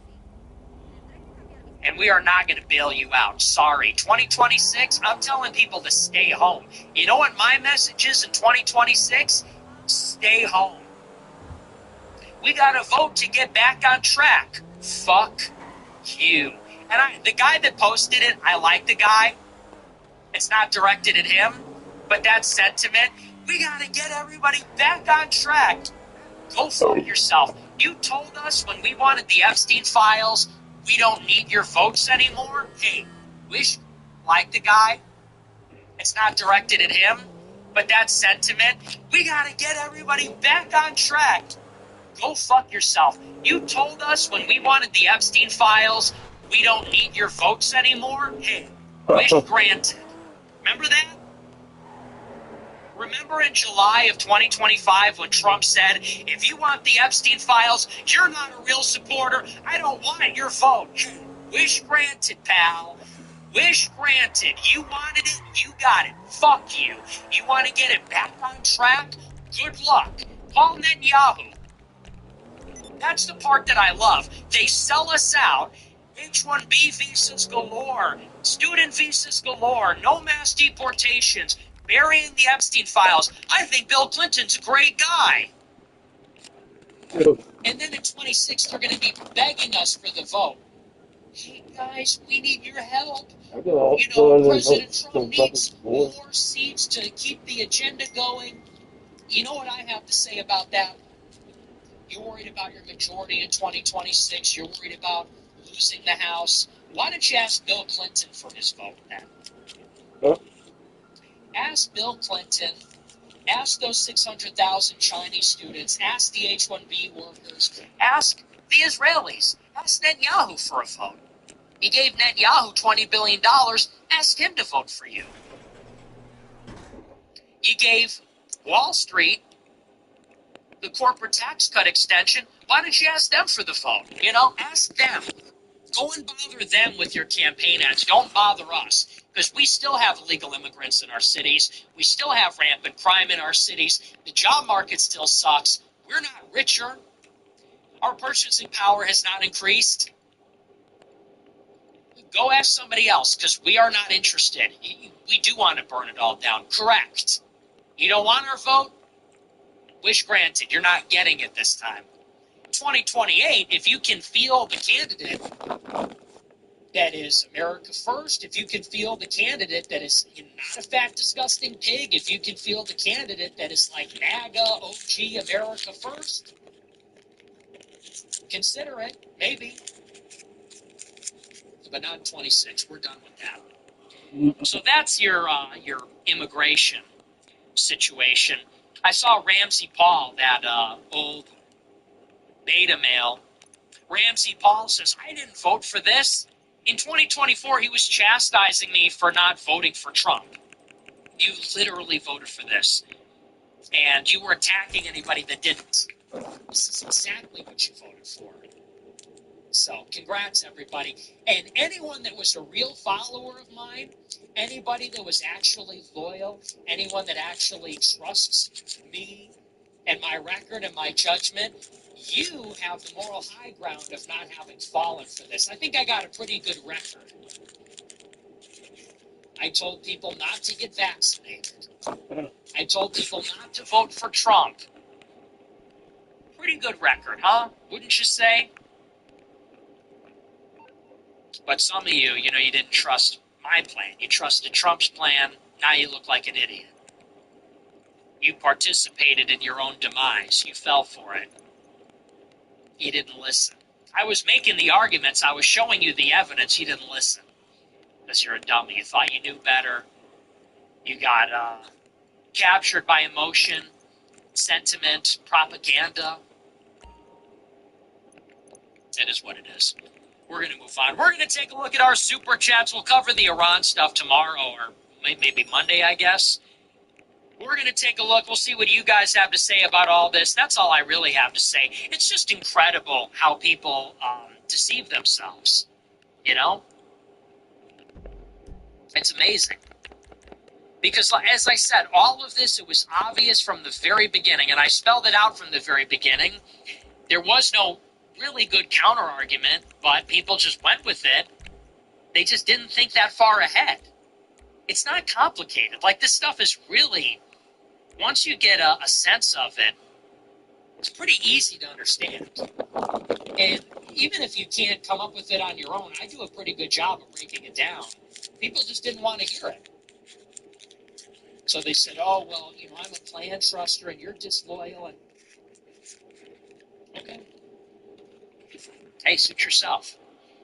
You want to live in fantasy land? You want to pretend it's like 2018 still? This like loyalty to Trump thing? Okay. Good luck. So, that's the state of the play. All right, we're going to move on. Let's take a look at these super chats. Let's see what we got. Let me get set up here. Vindicated on everything. OnlyFans wife.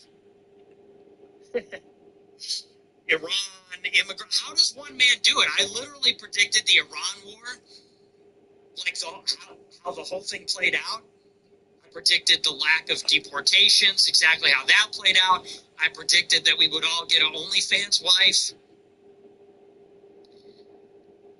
I predicted low IQ conspiracy theories with Charlie Kirk. All right, let's see what we got here. Let me get set up. Martian Skater sent $50. Did you and Stu Peters have some sort of falling out? Didn't you all used to do shows together? I never hear you mention him. Also, please bring a truce with Tucker and Candace. They don't really talk about you, but it seems you kind of have an aversion to making up with them. Is it because of Alex? Jake is not, but his heart's in the right place. Yeah, you're just not paying attention. I tried to make a truce with them, and they both viciously attacked me. I went to do Candace's show with the intention of being friendly, and she's friendly to everybody that she has on her show. She's friendly to that third worldist Bassem Youssef. She's friendly to all these people. Milo, who's an FBI informant. It's so funny. Candace Owens calls me a Fed. Milo is an FBI informant. Hello? He's admitted to it. It's in court records. It's in text messages. So she's friendly to a Jewish pedophile who's an FBI informant. She brings me on the show, and it's this, like, bitchy, cunty interrogation. It's exactly what it was. She brings me on. She doesn't mirror my body language. She's not friendly. She's not polite. All of her questions are pointed, making accusations. She's being sarcastic. She goes, you're talking trash about me. I think we have a clip. Skylar, do we have that? Play the clip. She's just breaking my balls for 2 hours. And I think even under the circumstances, I was very polite. Under the circumstances, I was very gracious, and I did not reciprocate her negative energy. Then she wanted to put her ambush behind a paywall. Then she wanted to put this, like, underhanded sneak attack behind a paywall. She was going to charge people money to watch her failed ambush. And that's really what it was about, because she told me, I'll release it on Spotify in 3 months for free, but I want to charge people up front so I can make money off of it.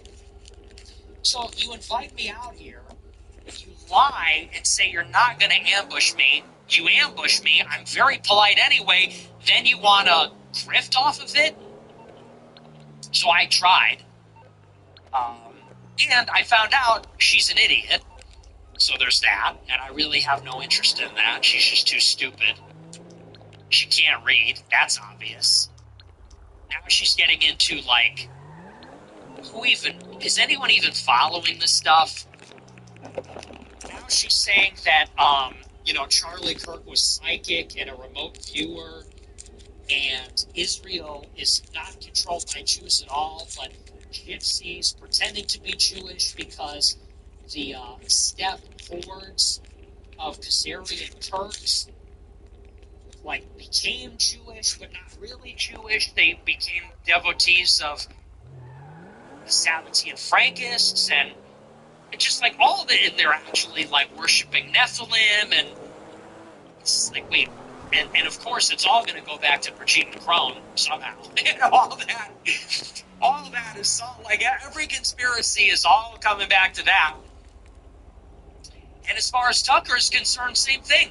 I went out, I did his show, and Tucker begged me not to talk about his dad. He said, just don't talk about my father. I get really emotional about that.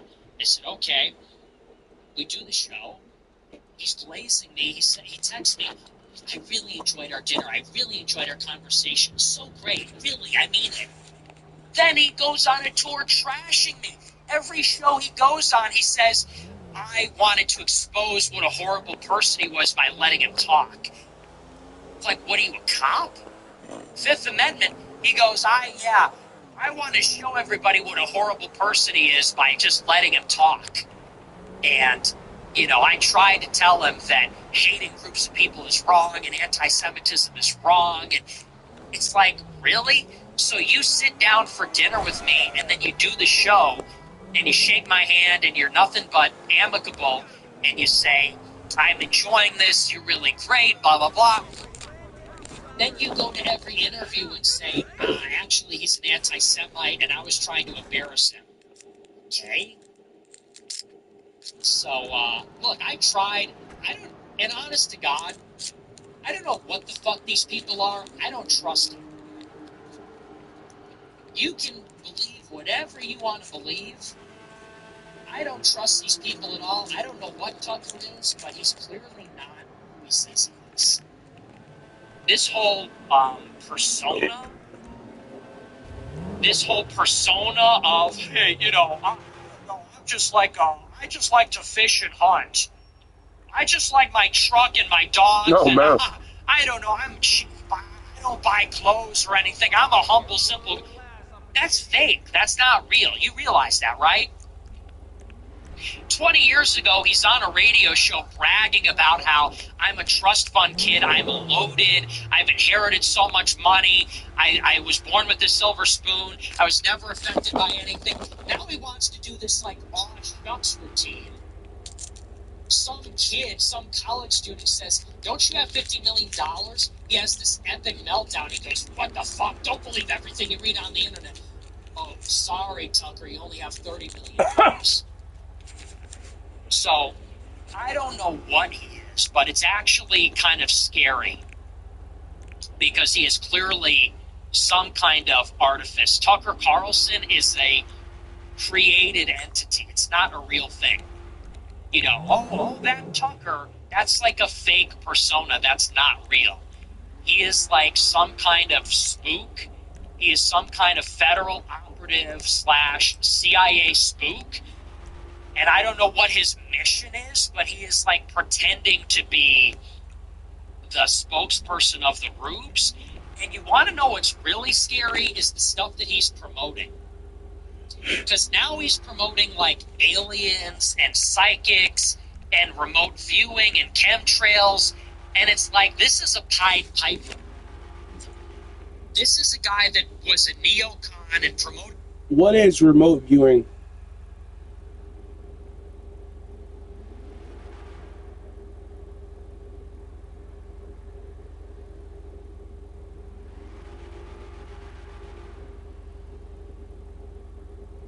Let's the Iraq War and has these really suspicious niggas can do that shit. Fuck him. Ever since Trump got elected, he became like the Trump whisperer, or the whisperer to the Trump supporters. And now his show is just endlessly promoting these really freaky and weird conspiracies. He did a show the other day, I'm not making this up. He did a show with a guest who claims that the CIA hired a psychic who utilized his ability of remote viewing, which is you close your eyes and you see what's happening somewhere else in the world. And that psychic used the ability to see inside of a military base in Alaska, and then he saw aliens working with the military, and then that guy was killed by like a CIA heart attack gun. Like, that's the Tucker Show now. Welcome to the Tucker Show. It's another episode about chemtrails. It's an episode about aliens, ancient aliens, remote viewing, psychics, time travel. Fucking sick. What is that? I mean, that's actually scary. HSW sick. So, he's not a real human being. You know, and he makes fun of me. I have my flaws. Everybody knows. my problems, my hang-ups. Don't need it. But I am what I am. My dad wasn't in the fucking CIA. I didn't have a completely different worldview 10 years ago, like he did. All my best friends are not in the CIA like his apparently are. I don't claim to talk with authority about what government officials and the NSA is always talking about. So I don't know what that is, but it's actually like scaring me. Like, you should look at him as a Halloween costume. He is a walking Halloween costume. That weird face with no chin and neck, it's like a rubber mask. He is wearing a mask. He is not a fucking real person. And I don't say that because it's sour grapes. I say that because I dealt with him. I met him. I shook his hand. I talked with him. And that is how he treated me. He totally snaked me. And if you claim to be one of these, hey, man, I'm just like a drama-free, I love bread, I love nicotine and saunas and dogs and sex with my wife. If you were truly this down-to-earth, aw shucks, hunky-dory guy like you claim to be, bro. You wouldn't act like such a two-faced faggot all the time. You just wouldn't. That's just true. Zoom, man. It's so fake, I just can't even. I broke the bank, but fuck it, dude. It's fun. So that's that. As far as Stu is concerned, he's just crazy. That guy is totally nuts. That guy is just like too aggressive, and the guy's totally insane. Every show is like, we need to kill everybody. It's like, okay. That's like the other side of the bell curve, You have like a super sophisticated, like, dark triad, CIA operative. Nobody even knows what the end game is. And then on the other side, you got like this divorced bounty hunter crashing his ATV into a tree and like just wants to kill everybody. Just wants to kill everybody all the time. Every show is like, we heads on sticks. And you're like, whoa, all right, relax. So. Politics is gesture set $20. Sub 5 autistic son or Stacy or daughter. That's a tough. Chair Broker said $20. Ain't a huge fan of the show. Just ordered an AF and a WAG t-shirt. Can't wait to get them. Love hearing you talk about Axis and allies and diplomacy. They're my favorite games. I've played them regularly with my buddies since high school. Been running the World War I version of Andy lately and it's awesome. God bless. Thank you for sharing. Thank you for sharing your experience. I'm glad to hear those are your favorite games and that you played them with your buddies in high school. What a relatable little experience. He's a fucking cocksucker, dude. Oh, yeah. And take the bait for views, insinuating everything without saying anything. If they were serious, he's a mean cocksucker, bro. A mean cocksucker. I don't even trust Whitney Webb. I don't like her. Everybody worships Whitney Webb and the ground that she walks on. I don't like her. I'll be honest. I don't think she's that good. I watch her show. First of all, her show. Can I get a whore in here? Ring City. And then she closed my door. These people are like. Can I get a whore in here? And then she closed my door. Like, I'm watching their podcast and she's wearing like a zip up hoodie. Get my small vehicle. Cross-legged on her couch with her fucking boyfriend. With like I don't know, red wine and a shit. Like I don't know, be professional. Like you can see her leg. It's all bent and shit. Emily Jashinsky. Fuck yeah, dude. I know you're like a Spurg and everything. I know you're like a crunchy, autistic horse girl or whatever, but can't you build a nice bookshelf for your Zoom background like Emily Jashinsky and Crystal Ball? What the fuck? She's sitting there with her Logitech webcam with her zip-up hoodie pulled up over her with a coffee mug full of red wine, and her boyfriend's in his pajamas. They're cuddling next to each other on the couch. And the show fucking sucks. It's just boring. It's just like Yapperville City. Fuck yeah, dude. Just yapping. And most of it is highly speculative, honestly. A lot of what they say, I'm like, all right, can we get to the fucking point already? So. I also, she don't follow me back on Twitter. So what is that? What's your fucking problem? And... she complains, no one invites me on big shows. People invite her, and then she's like, I have, like, bad internet, and I, like, forgot to reply. Okay, so, you know, She just won't stop fucking me. whatever. That's my beef with her. But yeah, I mean, Ian Carroll is just a flat-out idiot. Looks like a total freak. Him and Tucker is just like She's Tweedledee glitched, and bro. She's Tweedledum. glitched to It's my Dumb and cock. Dumber. Doesn't get much worse than that. You know, you got one guy talking about, I was remote viewing aliens with the CIA psychics, and then I woke up and I was covered in scratch marks, and I kicked the 6 dogs out of my bed and to investigate if there was any ectoplasm on the door. And then you got Ian Carroll. Oh, shit. I don't know, man. Just stick to delivering She's been the pizza. she's been fucking me for like 4 Let's minutes, try bro. and focus on I that. sent $25. Sent chat last night about endgame in Yemen.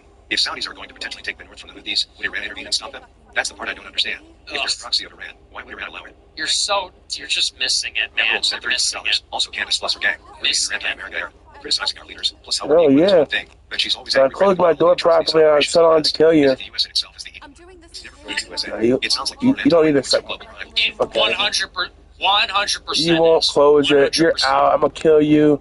Absolutely. That is like I wish I had some fire to kill you with, but I don't. that whole like left-wing thing about America's an evil empire, we She terrorize got caught on everybody. fire a little bit. That is just like anti-Western, anti-American, Russian, Chinese propaganda. It's bullshit.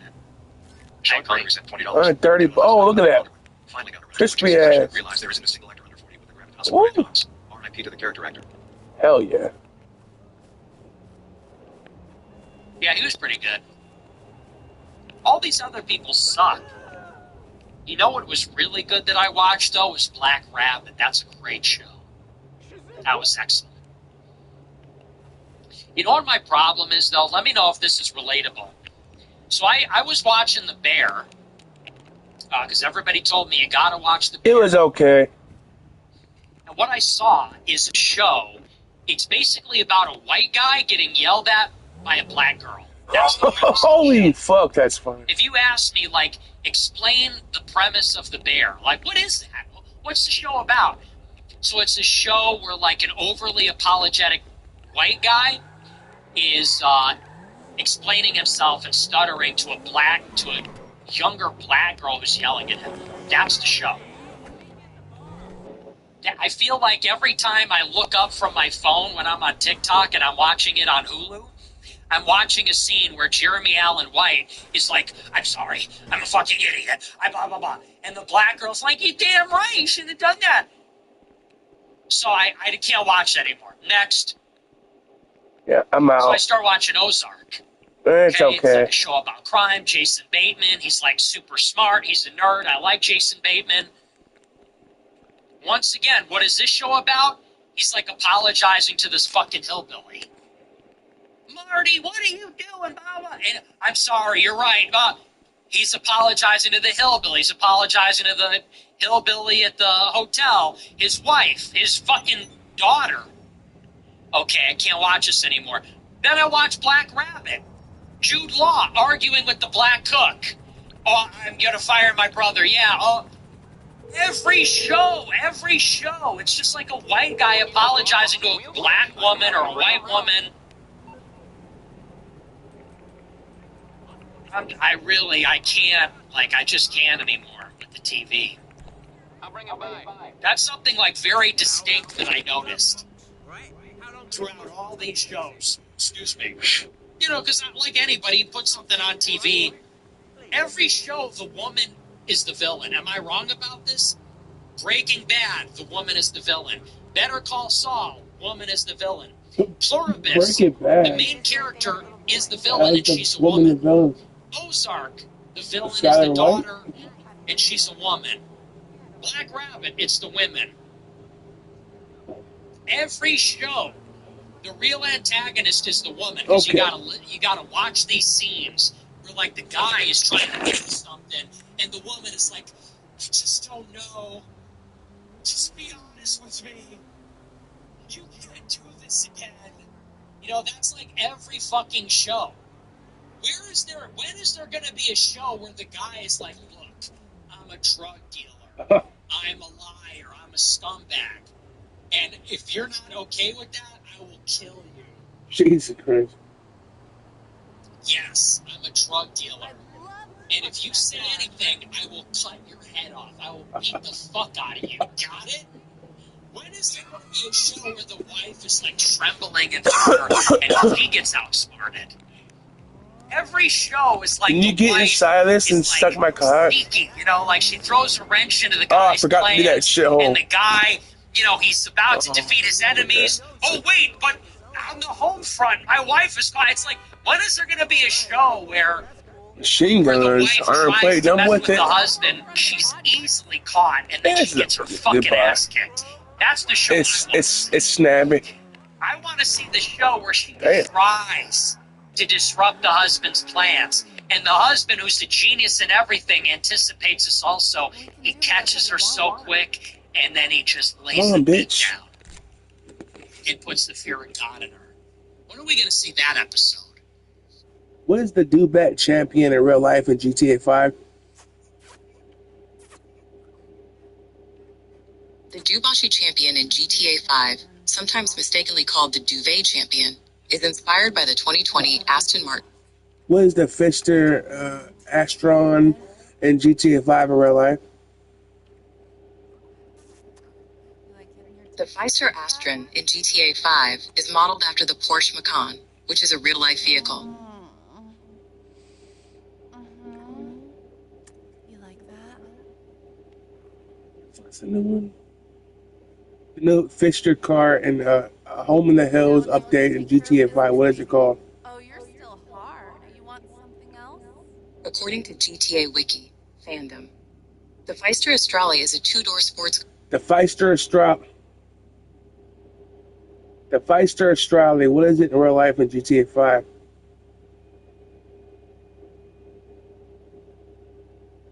The Pfister Astrale in GTA 5. What is it in real life? The Pfister Astron in GTA 5 is based on the Porsche Macan, specifically the 95. The Pfister Astro. What is it in real life? Dude, what the fuck, man? I don't care about the fucking winter game. Of the bear. You know? When are we going to see that episode of Ozark? When are we going to see that episode of Breaking Bad? It's like these people, like, okay, so Breaking Bad kills like 10 people in 60 seconds in a prison, but he's like begging his wife to like have dinner with this partner or something. Like, I don't know. It's weird. I don't know.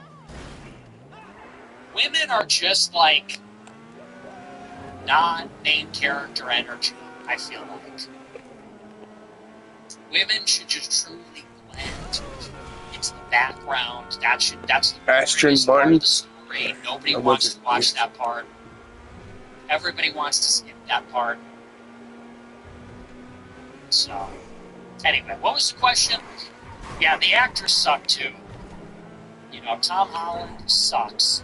Timothy Chalamet, honestly, I think he's overrated. Adam Driver totally sucks. Like, actually sucks. Hate his guts. Terrible.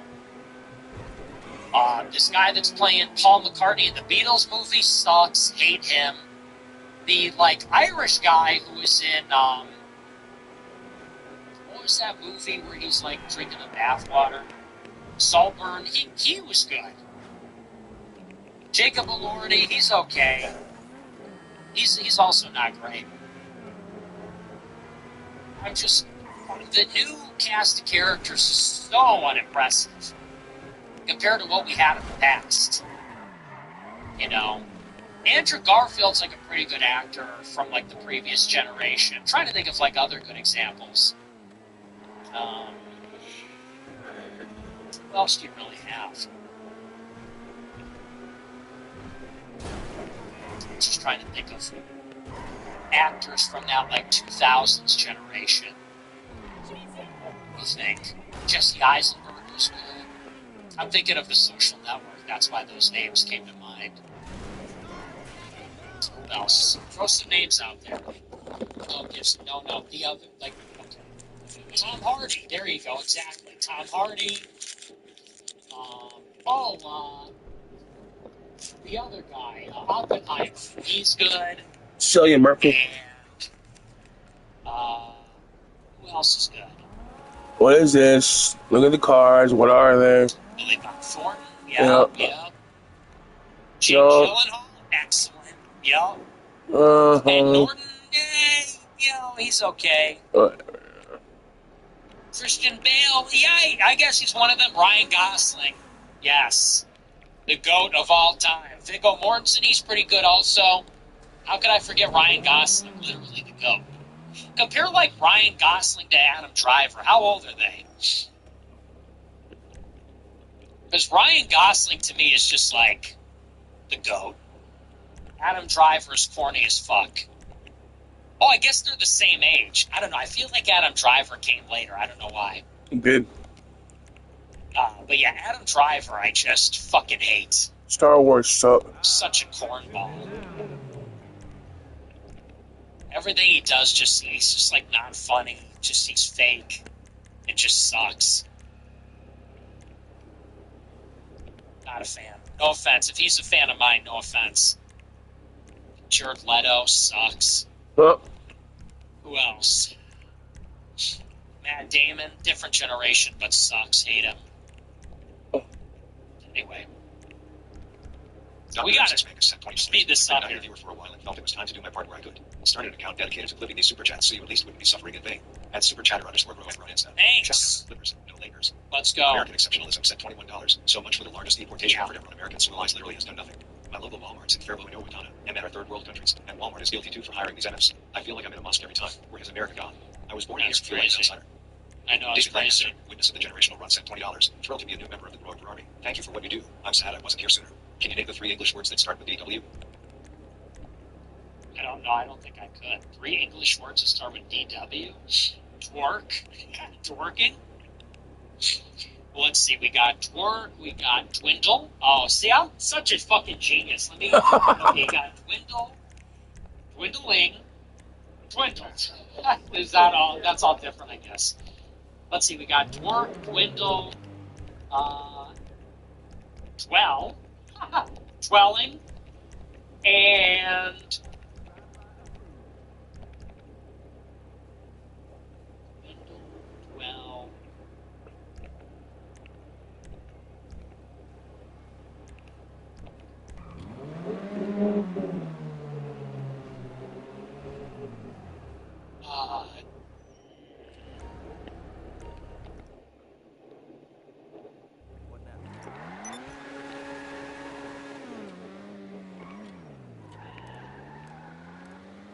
I had to see what the motherfucking spoiler looks like on the shit.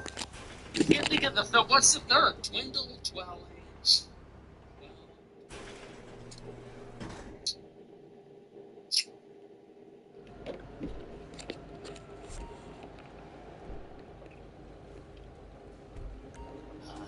What's the third one? Don't tell me. Don't tell me.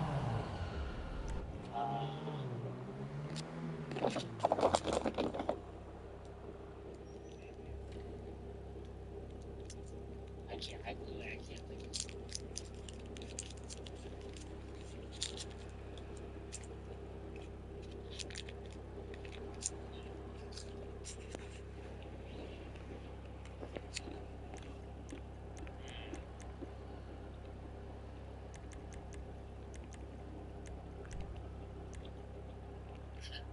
Work. I mean, that's a word, I guess. Twink. Can I get a widow twink? Can I get a? You catch the new rides over at my spot? Ooh. Whatever. Can I get a little what?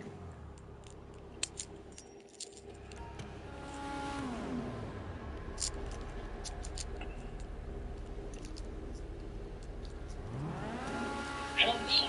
I can't think of anything.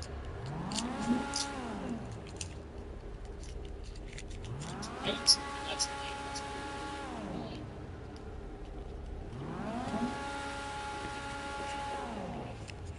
I don't know. Tell me, what is it? Dwarf. Ah!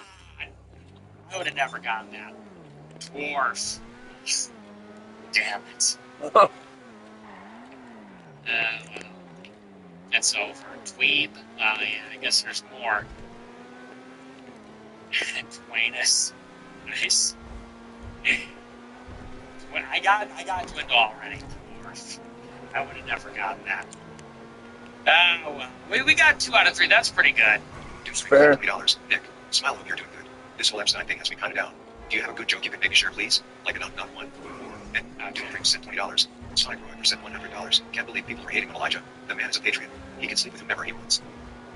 People are just going crazy. It's like, okay, add an extramarital affair. I mean, I'm not justifying it, but it's like, okay.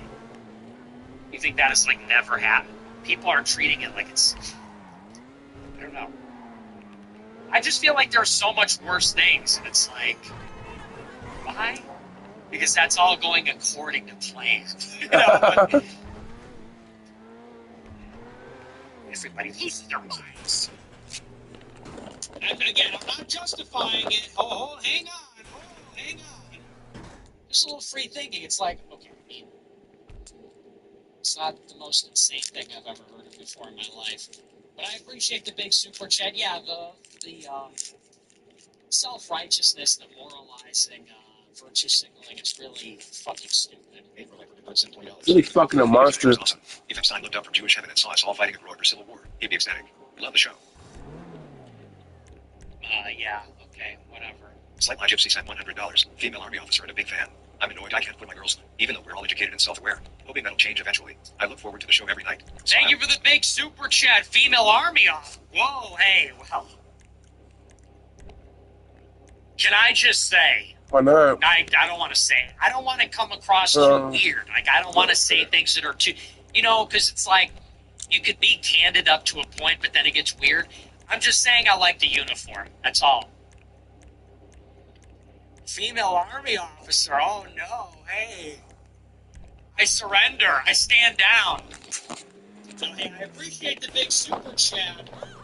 Hey, don't shoot. I'll Patriot, don't worry. Could you imagine if, like, a female army officer with, like, a ponytail pulled up in, like, a Jeep? And a helmet. Well, no, helmet wouldn't be that hot. Helmet might ruin it. What the fuck did it know? What if you saw her drinking out of a canteen and she, like, took her hair down and flipped What the hell is it doing? with the fatigues? Didn't I hit the fucking homing? That's crazy. Oh, it's I'm sort of like an army officer myself. I'm sort of like an officer. Alright. If you couldn't already tell, we were intelligence agency. I'm something of a CIA officer myself. Sort of a CIA officer.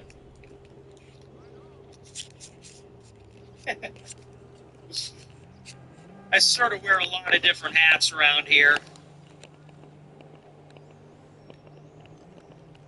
I dress blues for formal. And I dress blues. Anyway, what was the question? Thank you for the big super chat, female army officer. Hello. Something about that gets me going. Abrams or Hunter's Lord sent $20. Faith Merrill would have done the same thing even Sarah did. I've had, like, cosplayers slide into my DMs and, like, super cringy, but it's also, like, okay, it is kind of It is pretty cool. TMI, too much information. Done the same thing even Sarah did. Great Faith Merrill. Oh, hey, shut the fuck up. We like You'll Faith. be when I see sent $20. Inspired by your message last night about just getting started. Do you think this is a good place to install a message, or should I just try for you and Republicans instead? Love the show. Okay. Yeah, I love when people just do Raven, I'm just $10. Been watching / following since high school. Graduating with PhD in nuclear physics and 24 youth special. 3 patents already. Wow. Waiting for Secretary of Energy position in 2036 administrator. Moving money and connections in the net. Wearing Epstein QC while doing 1-arm pull-ups and you ate him. Round X. Okay, you sound awesome. Why wait, dude? Get in the government now. Hook it up. You sound awesome. Until this day sent $20. Martin Luther King Jr. was shot in the face with a 30.06 and the bullet lodged in his shoulder. Charlie Kirk was also shot with 30.06 like MLK. There was no exit wound. MLK's autopsy. He was 5 feet 7 inches and 140 pounds per Kirk. He was 6 feet 5 inches. And I speculate he was 240 pounds. Kirk not having an exit wound is very plausible. I totally agree. 100%. Science Turtle sent $20. Self-deed conflicts by Walsh for giving them consistency means nothing to them. That's because I'm over the Pastor target. said $25. Many Orthodox Christians love you. A lot of new converts get all fired up and want to go Catholics/Protestants, but most of us are chill and love our Christian brothers. Despite our differences, it's one struggle. Hey, thanks. Lebanese English blogger said $20. The essence of this Epstein thing is basically intelligent, informed people having a nuanced conversation about the implications of an intelligence mercenary blackmailing our elites and the effects this has on our system. And then we spotting into the same conversation with David Chico, torturing kids is bad. Thank you for telling me. GVNWHL said $20. On Gore, Donald John America is actually running society. Non-plan trusters need to shut the heck up, and anti-Gastonists need to be in prison for the most part, and we would live in paradise. Okay, very good. Theologian Broker said $25. It's time the masses are red-pilled on Christianity. Catholicism can be proven with the correct information. Guys like Classical Theist, Christian B. Wager, Joshua Charles, Timothy Gordon, Kevin Fernandez, Taylor Marshall. Once you get the right information, there is no debate. This is objective truth. I agree with you. I agree. I tip my hat Tom to you. Cruise said You're $50. right. Did you catch the Hitler? Top of the morning. Thomas Cruise said $50. Did you catch the Hitler versus Epstein UFC fight? Hitler by KO was so tough. Okay, what do we Arthur do Comfort with said that? $20. Not to beat a dead horse, but jokes on Sarah and Elijah. They trusted a Jew. Don't go telling these people your innermost secrets and sins. Tell your priest. Well, I think it got to him. Someone sent it to him. Rex said $20. Hello, Nick. I'm graduating this year with a CS degree. Friends and I have discussed applying to firms like Palantir to broaden the distribution of human capital for our side. From your POV, how do you assess the mix and pragmatic value between infiltration and building parallel institutions? Just do whatever makes George sense. said $25. The Epstein pearl clutching from NPCs is too much. The number of kids from my high school that would gloat about going to certain concerts when their favorite bands came to town expecting to hook you. The hook up? Yeah. Yeah, well, and look, you know what's funny? You know what's funny about, like, life is, let me tell you something. If you are, like, a hot girl, and even in some cases a hot guy, you have two options, okay? You can go to work for the rest of your life, which fucking sucks, and go to your job, which you hate, and where you actually have to provide a skill. And, you know, people be nice to you because you're hot, but you have to work. Or you can be a whore and live a really easy life and make tons of money. And it's like, we're going to pretend that all the people in the latter category are victims. If, like, a young girl who's attractive enough, she takes the easy road and says, I'm going to hang out with rich and famous people for shit tons of money. All I have to do is give the occasional blowjob. We're going to have to pretend like she's a rape victim. That's ridiculous. Because that is honestly what happens. Is that if you are an attractive young person, who is going to pay you to be attractive? Modeling agencies and guys that want to jack off. So, or fuck you, you know. Those are your options, and I think a lot of attractive people, especially very attractive, very young women, that's their play. You know, I want to be famous. I want to be an actress. Oh, I have no talent or personality. Okay, I'll be a whore. And we're going to say they're victims? Yeah, they were totally raped against their will. When they decided they didn't want to work for a living, it would be far easier to, like, give erotic massages to famous people. Like, okay? Jesse said $25. Did you notice how Muslims like Sneeko scolded you for saying Epstein wasn't a pedophile because his victims were 14 plus? Yet they also got mad at you for calling Muhammad a pedo because he raped a 9-year-old. Hypocrites. Christ is king. Yeah, it's crazy. Jews were bad said $30. What happened to that black dude that got a brain injury? Did it fix his IQ? Which black guy? Andrew Jackson's eyebrows said $20. Been reading the Federalist Papers a lot lately. I've never heard you talk about them. Maybe you disagree with them. Either way, I find them very inspiring. Just 3 Wang niggas talking about the future of their new country. They didn't even have Rumble and they made Literal Canadian niggas. Chef said $20. Where all the base tranny Kathy's at? Juden Peterstein said $25. You've got bigger fish to fry? Well, I've got bigger cocks to suck. According to the Clean Break memo, I'm a sitting duck. I sat in the corner of the Abraham Accords, and I was called a cuck. In 1879 from the Eye of Ra, I was plugged. From my waistband, I keep a stiffy tucked. Who am I? Hiram Mulvaney said $20. What's up, Nick, fellow beater from California? I've never sent a donation before, but I support what you have to say, even though I'm brown. I hope I get the pass. All you do is spit facts like a real nigga. We gotta deport all those taking advantage of America. Thanks, buddy. Well, I don't know, man. Let me see your papers. I appreciate the super chat, but I'm gonna need to see your papers. You speak English? You sound Mexican. You speak English? Let me see your papers. You got a passport? I might even throw them in the back of my truck myself. Yeah, I just said that. Remember when Brian Kemp said that? I'll throw illegals in the back of the truck and take them there myself. On the border myself. Yeah, I said that. I don't know, pal. Let's just say it's under Well, review. Stansel's secret board roll said $22. Good to see you back, Nick. Have you seen Robert Trent's Blue Square to Stop Anti-Semitism Super Bowl ad? They so desperately want black lives back on their side, or they at least are trying to convince That is so Good luck on funny. Friday. This like Jew. This Jew has like a post-it note on his backpack that says "Dirty Jew," and the black guy says, "Don't listen to them. I know what it's like." That's they're literally saying like, "Let's team up against Whitey." Limited Rangout said $20. You should buy King and rename it Nick. Crab Sauce 06 said $20. Yeah. My boyfriend and I really enjoy listening to our show every day at work. As young adults, we appreciate everything you are doing and advocating for. Stay safe. Always praying for you. Thank you, appreciate it. Matt Morris said $20. You did a podcast with Phil Labonte, who was the singer of All That Remains. I'm just about to say it's so cool seeing my favorite metal artist. Even till now, they may not even agree with you on a lot of things. A lot of Pro-Imers are a fan of his band All That Remains. Ever listen to his music? If not, it's worth it. I haven't, but I'm not really into metal. He was nice in person. I know he was critical of me in the past, but he was very nice in person. I was really, he had a great monologue during the show, and I was agreeing with everything he said. I mean, I feel like I had more overlap with him, ironically, than almost anyone on the panel. We had been at odds before, so yeah, it was great to meet him. He's a cool guy. Dio Tony 81 said $20. Great show as always. It's always hard not to want to encounter friends and family on social media on topics such as ICE. My dad says it's not good to argue with family about politics, though. God bless. Okay, thank you.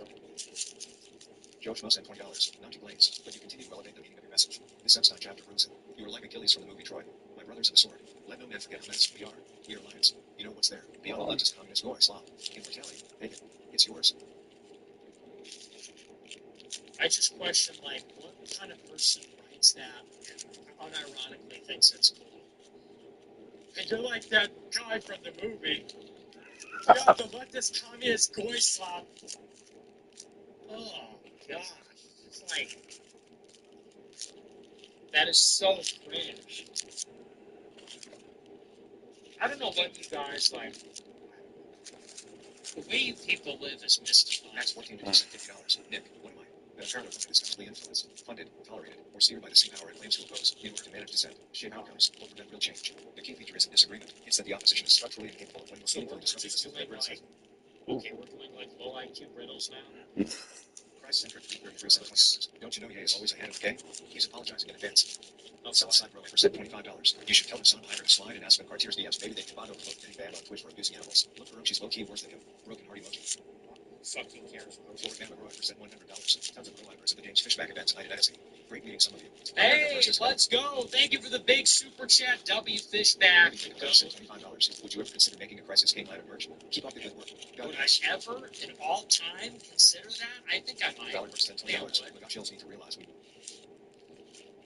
In an infinite timeline, would I ever consider it? I imagine the thought would come to my mind. got chills need to realize we will all be better off if they just let it go. The reason the left controls the discourse is because the right chooses to defend Trump. It's a terrible record and it's corrupted instead of pursuing ideas and getting smarter. That's so. Avoided this mistake with Biden for the most part. Oh, sorry, Jeff said $20. What are your 3 must-try restaurants /eateries/pizzerias in the Brookfield area? Others have recommended Tony's Family Restaurant, Blue Malnati's and Pison's Pizzeria. Honorable mentions, Costa Rica Pop Suite, not going further east of Chicago. For you, page, get a little too personal. For you, page, get a little too close. Why would I put you on? You think I want to bump into you at a fucking restaurant? Favorite restaurants in Brookfield. Jeez, oh man. That's price at $20. Galatians 5:14. The entire law is fulfilled in keeping this one command. Love your neighbor as yourself. These people hate themselves, hence their hatred of others. Yeah. Christ is king. Well said. Houthi said $20. Where is Saudi on all of this? Can the Houthis deter them? Deter the Saudis? The Saudis are not pushing a war. What are you talking? You know, people think they know what they're talking about. You have no idea. JD Newcomb 10 said $20. Hey Nick, it's honestly hard to see JD going downhill the way he is. I think he would be a great leader, but I'm just not down with him. I thought he was a real ego for a while, but I was wrong. Flutie. 27 cent $20. Can't believe people are still enlisted in the military SD at this point if they know that we are truly there for. They're there for Israel. Mohammed Abu said $25. Some retard who said he went to your high school is using you to advertise his shitty music. Yeah, I saw that. Sarah stopped using the same hand for the ring reveal photo that she used to slip. The red pill jigger said $20. This is regarding your input on Sarah's inabilities to handle. Nick, women need to understand in the next 10 to 15 years, their little 19th Amendment will be gone. Their family court system and policies will be gone. And the penalty for paternity fraud/cheating will return to default. Defending female infidelity is pure simping. Holy Lord. They need to understand that, you know, shut the fuck up, dude. You're a pussy. Constantine Rover said $20. How does anybody trust a gay dude and name himself near a woman ever to build a great circus and kill Christians for entertainment? Choosing their self-symbolism. Yeah, super subtle, by the way. Guy's named after the Antichrist. It's Crazy. crazy. Sent $20. So everything we've seen on the DL in the last few days was planned. Trust your statistics screeching over your vindication on the line. Mass deportations becoming undeniable and becoming unelectable at 28. Spazzer sent $20. My theory is that the CIA just uses this remote viewing nonsense to avoid documenting their real source of intel. Source: it came to me in a dream. Yeah, Dorsey sent $20. Would love to hear your take on traditionalism and writers like renowned Babylon. I'm not a capital T traditionalist. I just don't think it's real. Catholic. I don't think Catholic is a perennialist religion or capital T traditionalist, actually. Burndo 27 sent $20. JD knows where the gold's at. Sexy Angelique sent $100. Scratch me play. I know you're a fan of Coheed. Have you seen the Damn, news or bitch. something? Title of 7 Kingdoms. Also, I'm a New York. Have you read the books of the Soyaf? Red heart emoji. A Song of Ice and Fire? No, I haven't. Thank you for the big super chat. I appreciate it.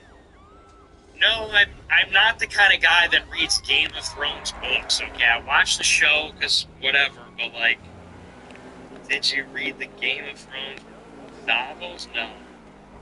I don't read fantasy novels. Why would I read that? X02 sent $20. I appreciate the big super chat, though. X02 sent $20. Ungrid.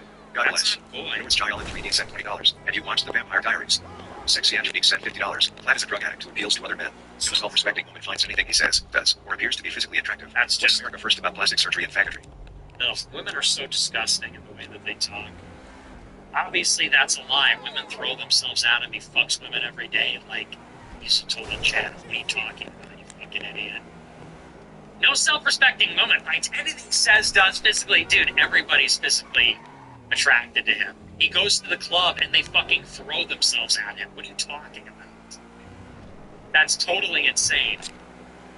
He talks to them however he wants, and they still throw themselves at him. Because that's what women are. Women are shallow.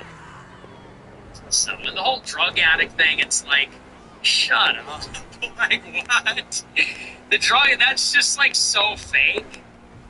And, what does that have to do with being a, you know, what's America first about plastic surgery and faggotry? I hate when women, whenever they don't like something, they just emasculate the man. Oh, small dick. Oh, you're a faggot. Oh, you're beta male. Oh, you're like your father. It's like women need to be punched in the mouth to say that. You know, by definition, it's not faggotry. It's like, you know, he has dedicated his life to aesthetic excellence. You understand? You would never understand that because you're a frivolous woman. Because you're a frivolous woman. You have no opinions. You don't even know what you're saying. You don't have a point. Years ago, when Clav was younger, and he did a rant about this, which I'm glad I saw this because I always felt that this was the case. He went on a rant about this years ago and said, I am dedicating myself to physical excellence, to aesthetic excellence. He said, I am doing the research, I am making the sacrifice, I'm sacrificing my life and my body to pursue excellence. He said, and even if I fail, I will have tried. He said, but I can't live my life knowing that I didn't try. Because he believed in lookism. He believed in self-improvement. And so he has literally sacrificed years of his life. By that I mean he'll probably die young. And sacrificed his body in this pursuit just to see. And it's really to answer a question, what happens if you took it seriously? We have the means available to improve our looks. We now have the kind of sociological thought that tells us the importance of looks. What if someone took all of the available scientific means and applied them to achieving this ideal, to achieving this goal? And what if someone sacrificed everything? What if someone was doing that every day? Every therapy, every treatment, every innovation. What if somebody would dedicated their life to staying on top of it for the advancement of humanity? I mean, really, he's like a pioneer. Who else is doing this? You know, there's talk about mewing and bone smashing and this kind of stuff. Who else takes it seriously and says, I'm going to do surgical methods, experimental peptides, I'm going to do hormone treatment and supplements and all this kind of stuff, and I'm going to take it all the way. No one else is doing this. Who else is doing this? That makes him a pioneer. There's nothing whiter than this. This is what it is to be white. Because somewhere out there, some white guy said, excuse me, Charles Darwin went on the Galapagos Island and said, I am going to categorize every bird and every lizard and every fish that I can find. That's why we have evolution. That's why we have biology. That's why, somebody said, I'm going to figure out the movement of the fluids in the human body. And that's why we have surgery and medicine. That's what it is to be white. Someone, somewhere, said, I am going to think through these problems about matter, about chemistry, about the elements, about the stars, about the science of politics, and what it is to be a good ruler. That is why we have what we have, because somebody said, I'm going to give my life to something. And I'll be my own guinea pig. So, no, I actually respect it. And I admire it. You call it faggotry. You say, well, it's not for women. Yeah, fuck you. Of course it's not for women. Women are easy. Of course it's not for women. Women are, you throw them a bone, they chase it. I mean, he only appeals to other men. Yeah, because men actually think about the world. Men actually think about knowledge. What do you think about? Women are completely vapid. Women can't name 3 countries. Women say stupid shit like, I need a man that makes $1 million a year. They don't even know what that means. Women are like, I want a G-Wagon. It's like, you don't know fucking anything. You just saw that on Instagram, you idiot. Women are so shallow and simple. He's not doing it for women even. He's doing it for men, and that's gay. He's doing it for mankind. He's doing it because it matters. He's doing it because it's interesting. He's doing it, So, women don't like him, blah, blah. You're right. He isn't doing it for that. That is a bonus. And I advocate for this. I tell men, pursue excellence in your field. Dedicate your life to something. Give yourself fully to philosophy, art, science, business, theology, religion, God. Give yourself fully to something, and it will take you places. And yes, in the course of that, yeah, you'll accrue benefits like attention from women and life satisfaction and fulfillment and adventure. But you got to sort of decide that you're going to do that first. And then the women are, the hoes are a byproduct. Hoes are just out there, and hoes will fuck anything that is talked about, that has money, that other men are paying attention to. So, the hose overfloweth, okay? Oh, so overflowing. No self-respecting woman finds anything he does attractive. Yeah, well, maybe we don't care. Maybe we're not trying to appeal to vapid women. Maybe we're trying to find something from within ourselves. Maybe we're trying to prove something to ourselves about ourselves. Have you ever stopped and thought that? Of course not, because you don't think. Because you don't stop and ever think about anything. Fucking gyms and shopping and vacations and, that's such a typical female thing to say. To not get it. I get it. I understand. That's why. What's America First about plastic surgery? Shut up. For you, plastic surgery is like a boob job so that, I don't know, like a rich guy will have sex with you.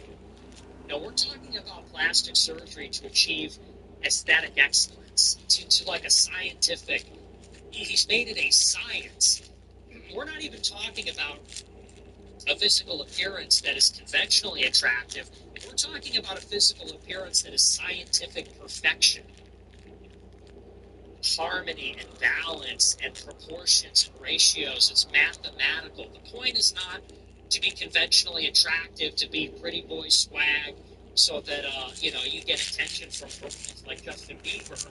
It is literally to achieve mathematical, scientific with proof and physical perfection to say that it's the boundaries of science. That's what that is. And no one else is doing it. And I don't encourage everybody to do this. I tell people you should not do this because I think a lot of people, they just want to, they want more pussy. They want to be famous. They're just mindless followers. I don't think people should do drugs. I don't think people should do what he does. But I think that he is doing something which is very interesting. And whether you support it or not, I think it's interesting. And, you should talk to people about ideas. Michael Knowles brings him on the show, and he's like, so you hit yourself in the face with a hammer. Get a load of this, am I right? It's like, and you wonder why, like, we have a society of NPCs. Anyway, so you don't understand. This looks pretty. America for 17. No, Nick, move on from this. Quit promoting this fag. Okay, you're just an idiot. I don't want idiots watching my show. For 1776 cents, $3. Why is there 4 and there's only 3 like? This administration is failing. He expects you to support it by default. It won't show up. The VP thing, if you just get Sora. I know that. $25. JD bets Netflix movie sucked. White trash goes to Yale. Doesn't know what to use at fancy dinner. Goes home and they make him bologna. This is a fucking cool car. Yeah, it's so It disgusting. was worth it, 100%. Now it might dwindle, but we'll get it back. You're just like subhuman. We'll get it back. You really deserve, like, you're just literally a subhuman. Our Lady of Glory sent $20. Trump calls things at least the beast. Love you and you're smart, but sorry, that's not a good take. Like, literally kill yourself. Our Lady of Glory sent $20. Trump calls things that please the beast good and things that anger him bad. He cannot comprehend the nature of good differing from the nature of the necessary. Plato or some shit. At Fast sent $20. The stock market is likely at the beginning of a multi-month or year-long downturn. Could even be the AI bubble popping. Do you have any insights or speculation about how this recession might affect the moment? I love your little information at the beginning. Thanks, financial analyst. Could be the AI bubble popping. Thank you, financial analyst. Boss sent $85. How are the edits just say? Do people just tweet them to you or DM a team member? I've been editing for a few years and I'd like to contribute. Hope you're keeping the cortisol low today. God bless. Practically jumping up and down, flying over the Jeffrey Epstein Super Show tomorrow. Thanks a lot. Appreciate that. Yeah, that's crazy. Thanks for the big super chat. I don't know. I don't make it. I don't know. Alfred Alexandria sent $20. Handing out shame sentences is so Protestant coded. Believe that the God and the priests they confess to.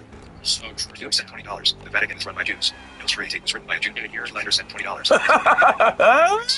Anti-Semitism is about the Jew. You're a Jew. Fuzzy Slipper sent $100. Thanks for the show, Nick. Nomadic Turkic tribe has been the vocal stim all week.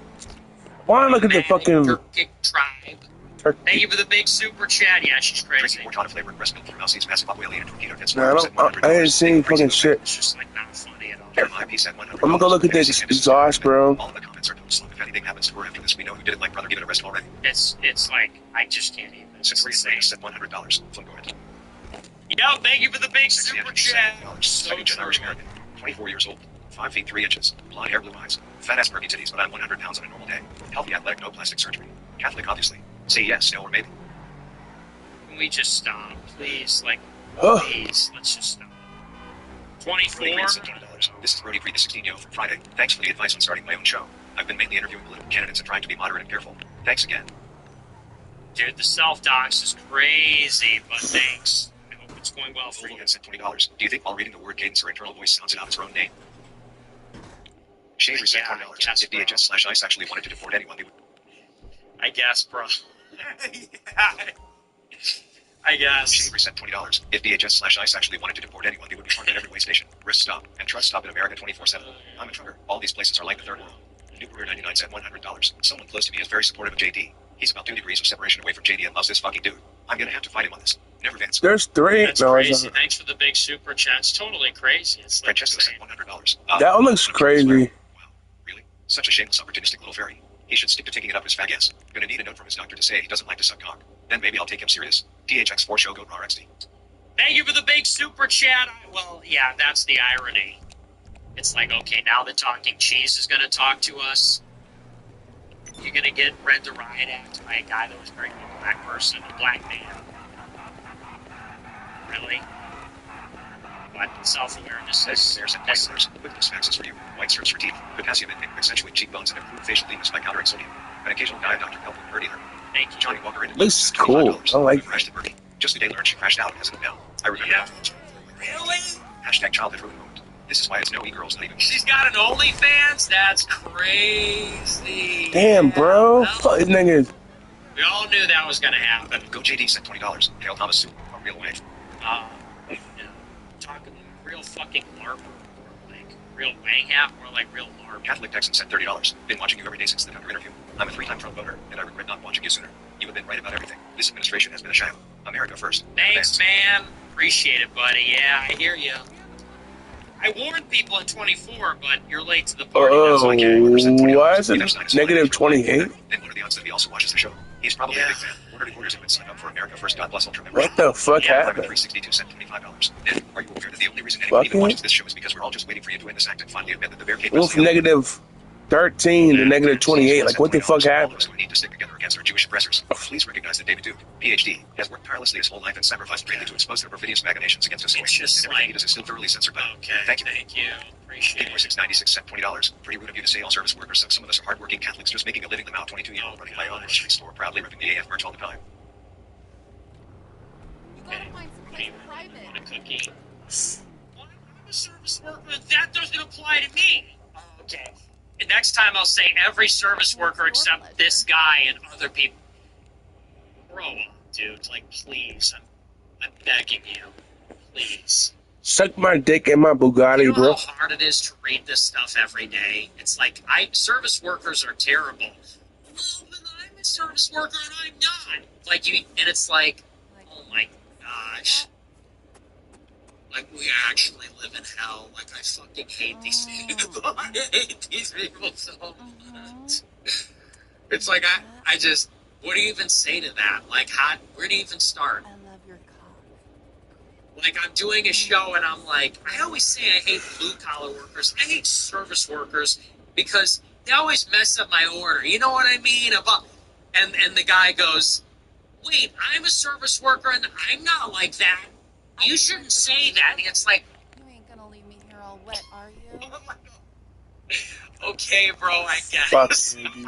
I'm like, okay, bro, I guess. And you get this like 50 times a day, every day for 10 years. It's like, Elohim, you know, not to be like Lazarus, like, why am I being forsaken? Like, this is terrible. This is a terrible situation that we find ourselves in. Ugh. Not to be black, but it's like, I feel forsaken, like we are in hell, like this is torture. I'm dying here. I like the What was fucking- the other guy? David Duke is a part of our movement. What was the other one? I think they look cool, but it's like I don't girl want from them. earlier. This. Holy. I mean, it's actually psychologically painful. Like, it's hard to differentiate between physical and psychological pain. Excuse me. Fighting in line, I sent $50. As a self-proclaimed leader in a historic effort to save the white race, why don't you work with adjacent platforms? List other voices. Why affiliate with people that are degenerate, gay, etc.? Okay. I saw a post on a guy named Ali Alexander. Orange. Elijah is gay. The dates are All gross. the This is the time. same inclusive populism you once fought against, but without Zionism.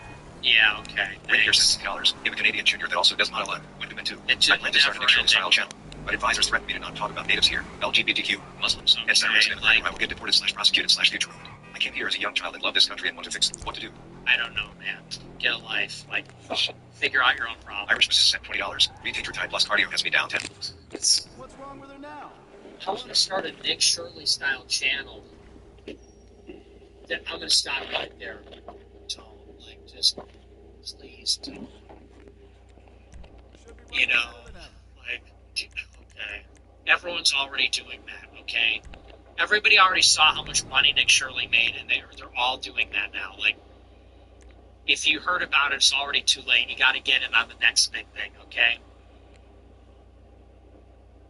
I want to start a Nick Shirley style channel, but I'm being threatened by, like, my teachers. Like, okay, I guess, bro. I don't know, man. Wait till you graduate. Irishman has sent $20. Reteacher type plus cardio has me down 10 pounds in 2 weeks. Co-worker said my face looked sharper this morning. Leave us alone.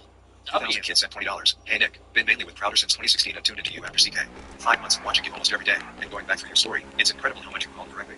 Proud to say I'm officially with AF now. Let's God go. bless. Keep pushing forward. Brother. Thank you very much. Appreciate it. $20. Appreciate it. 2028. I like Nice. Joel a lot. I don't know if I can vote for a Protestant. I'm kidding. I would probably vote for Joel. He's like pretty hardcore though. But yeah, why not? Maybe you should run. iPod sent $20. Yo, got my merch. The Epstein zip is fire. One slight issue. It has this faint curry smell that I can't seem to get rid of no matter how many times I put it through the wash. My mom doesn't like me wearing it around now. Okay. And Ailey sent $150 for future burnings. Thank you for the big super chat. Everything burns. I appreciate it. You know what I like about Epstein corner zips? That's it. This town deserves a better classic Royper. And I'm gonna give it to him. Yeah. Yep. Very good. I don't know if that's what you meant by that. That's where I took it, though. Thank you for the big Rowdy super Rush chat. 237 sent $20. Well, we are done again. Oh, hot take Go alert. 9 sent $20. So how are things going with your plan to come to Ohio to campaign against Vivek the Anchor Baby? We're on the The way. Beamer sent $20. The Republican Party has been supporting illegals since Eisenhower in operation. Oh. America first candidate, they can fuck off. Oh, my. Whoa. Nope, the Muffin sent $20. Long Holy time worker. Laura. A couple of friends said I was crazy for watching you, but after the browning of our city since 2020, they've been literally mugged by reality at 7-Eleven. Thinking about picking up a few quarters into the swan low. Thank you. Fuck yeah. Yeah, get a few. You know, fill up your cart. Biddy Get Sprinkles 10. sent $50. Went to the DMV today. They make great gifts. They make great gifts for Valentine's Day, that special someone, heart-shaped pizza, Epstein quarter zip. They make great gifts for your dad, your mom, brother, son, girlfriend, wife. So yeah, check it out. Check it out. They Biddy make Sprinkles great sent gifts. $50. Went to the DMV today. Saw the funniest boomer impression of all time. Ended with the man saying, "Your doggone N-words never change the old QR codes and boomers don't work." I felt bad. Just help the guy. That's crazy. It's Name funny. sent $20. Hey, it's so crazy. At the Dusk of Empire, some lower elites split off to join with the workers and working class to revolt against the nobility. Zions, predictive history. Jag. It's okay, bro, I guess. Like, it's really not that deep. Matthew P. is a troll. Please remove him. Sent $20. Now, lead over production, he's a CIA agent. It's not that like, he's literally a fucking CIA agent. Now, lead over production explains Tucker, according Yo, to what the Predictive fuck? History channel that I discovered a year ago after the war with Iran. Okay, bro, I guess. Like, he's just, he's not siding, you're so fucking stupid. He's not siding with the working class. He's with the intelligence agencies. He is a handshake between the rubes that want to burn it all down in the system that wants to get the neural Matthew atoms. P. is a troll. Please remove him. Sent $20. 26-year-old in Nebraska got arrested for dating an 18-year-old. Looks like it's time for the coming of the Messiah. Epstein. Wouldn't this just be plain ageism? How come there are talks of racism and sexism, but not ageism? Whatever lowers the birth rate, I guess. So true, King. Very true. Pedro Ascencio sent $25. Hey, Nick, if you could travel back in time and slap anybody in the face and get away with it, who would it be? I don't know, man. I don't know.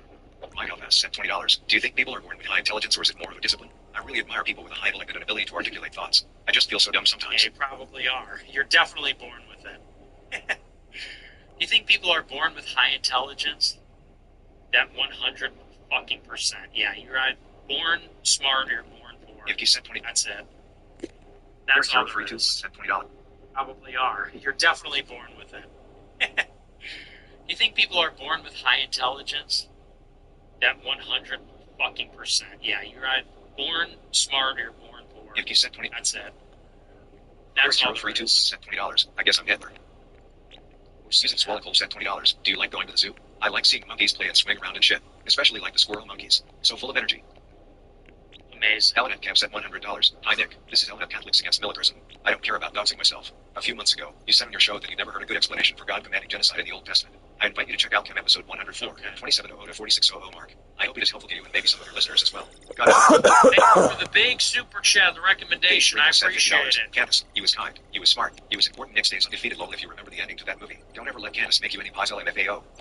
Very good, yes. Joseph Popovich sent I $20. remember. My old high school teacher said her son remembered you coming to Model UN nearby. Crazy how small the world is. Been Yeah. here since the beginning and happy to see Wow. that has grown. Cheers from Harwood Heights in Norwich. Who was to teach? Oh, yeah, I was in the Model UN. Those were the days before I became a legend. I was a legend at Model UN. I would walk in the committee room and people would be like, oh shit, it's him. I've seen him before. can't beat him. I'm not even exaggerating. I'm not even word farming. By my junior, senior year, I would walk in the room and people would be like, oh shit, we got to fight with him.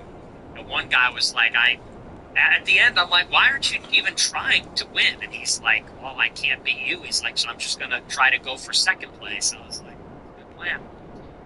I was very good. And I had aura. People knew me. People recognized me. I was like a celeb. I was hot on the circuit. On the old Model UN circuit. Those were the days. Yeah. I got cheated a lot, though, because, you know, I wanted to play my way. And my way was,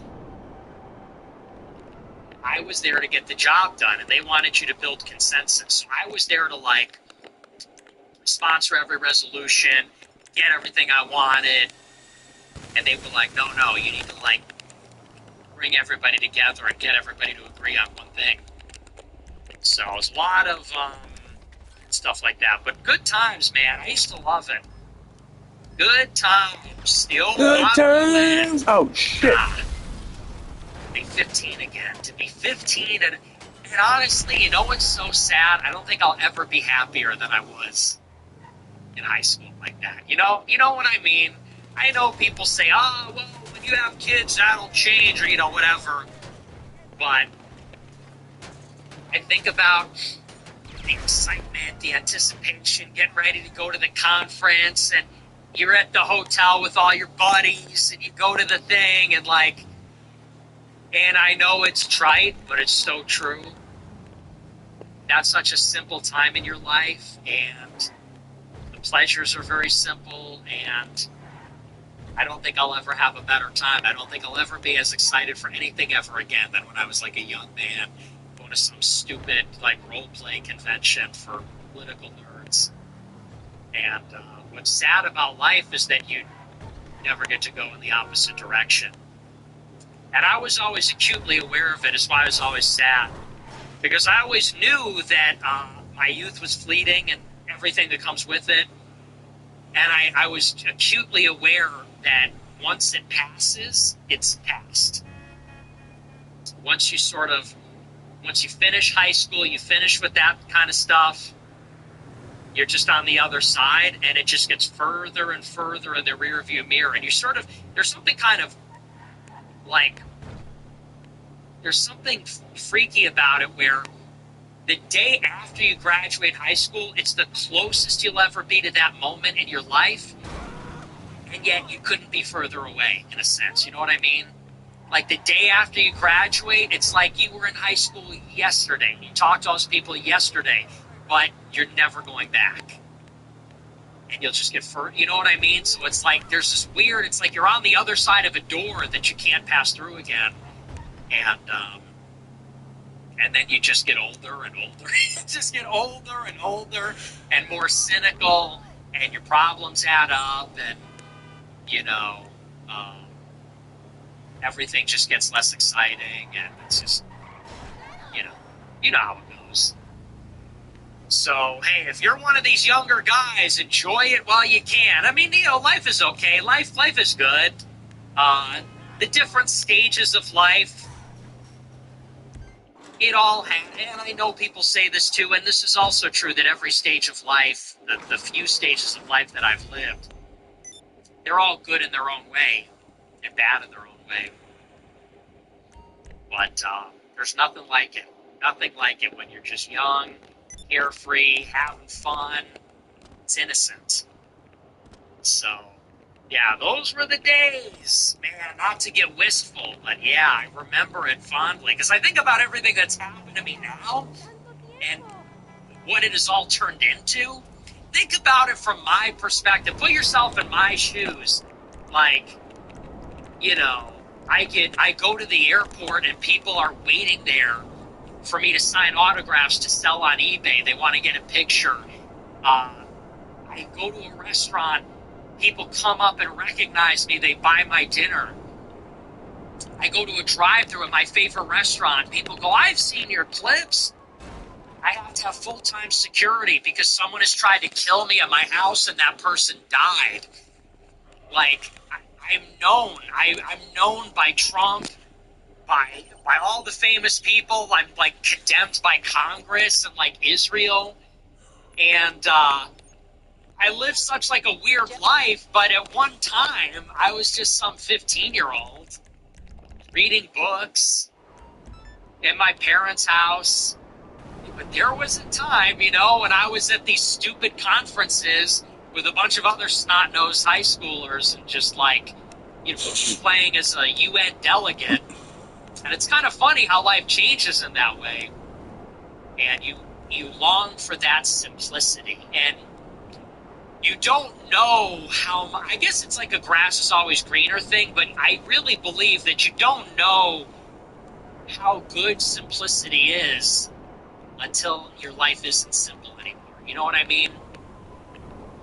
Like, my favorite thing to do when I travel to a new place is just to get in a car and just drive, or start walking down the street and just go and walk. I can't do that anymore. Not to sound pretentious, but, like, I'm afraid for my security, and there's other considerations and things.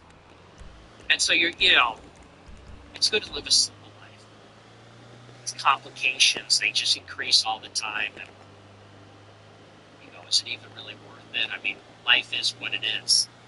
So, anyway, just some thoughts on all that. Model UN, huh? Good time. I don't think I was ever happier than like when I was in the competition and, you know, winning the #1 prize, getting up. Nothing better. And now it's gone. So, I mean, this other stuff is cool. I still have a good time, but yeah, those were the days. Jim sent $20. Those were the days. I'm not. I just don't eat. I don't need to eat anymore. I don't need that. I just stopped eating. I just got in control of my appetites, and sometimes I eat and sometimes I don't. Donkey Kong 6967 sent $20. Do you think Renee Good is warming up to Alex Pretty's day in the afterlife? Okay. Little St. James sent $20. Women are just her. So Arthur Schopenhauer sent $25. How many Jews are there in the U.S.? Official numbers are like 8 million, but by my experience, it must be over 40 million. Numbers like that, we don't stand a chance. Can't be real. Like, that can't. Seriously, please tell me you're joking. Please say psych. Tom Wang sent $20. W. Love you, brother. What's up, brother? Ken sent $20. You have 2 buttons in front of you. You can only press one. One eradicates all Jews. One eradicates all Muslims. Which do you press? As a Christian, I can't press the button. I'm sorry, Dare sent $20. No, Mr. Center of the Universe. There's a zoo in Brookfield below, and you are a big foodie. You know what's best to eat around there. Fun, keep it to yourself. I'm 100%. Yeah, I will. Huckleberry999 sent $20. Thank you for the first hour of my birthday. Very entertaining tonight. Smiling face emoji. Happy birthday! Happy birthday, enjoy. Catechism 88 sent $20. Thoughts on the Trump administration's support for Argentina and their president-elect. U.S. recently signed a mineral extraction deal with him. Keep it to yourself. You can only press one. One eradicates all Jews. One eradicates all Muslims. United sent $20. Thank you for the first hour of my birthday. Very entertaining tonight. Smiling face emoji. Happy birthday! Happy birthday, enjoy. Catechism 88 sent $20. Thoughts on the Trump administration's support for Argentina and their president-elect. U.S. recently signed a mineral extraction deal with their government. Thoughts on it? Would he ask me a real question? Try a real question. Leftover sent $20. J.D. Vance. Eat shit. Jeet. That's what you went for dinner? Yes, I love your Indian street food. Agatha Christie sent $20. Smooth brains in chat arguing that Catholics can't believe in evolution. The Catechism of the Catholic Church. CCC 280 to the 289. Emphasizes that God created the universe. Thank you so much. Needed to be said. That needed to, like, because that was the point of all that, for Alex sure. Pacheco sent $22. You look adorable in that hat. Thanks. You think I'm adorable? Stop. PDF files sent $100. Damn Sent not. $25. If we deport illegals and close our borders, we need to up our birth rate. How would you incentivize that? No, we don't. Josh J33 sent $30. You've been keeping up with working out bitch ass nigga. No. Well, I've been doing some, but not Hot enough. Dog Alex sent $25. Never enough. Would you rather date an Asian or cowboy?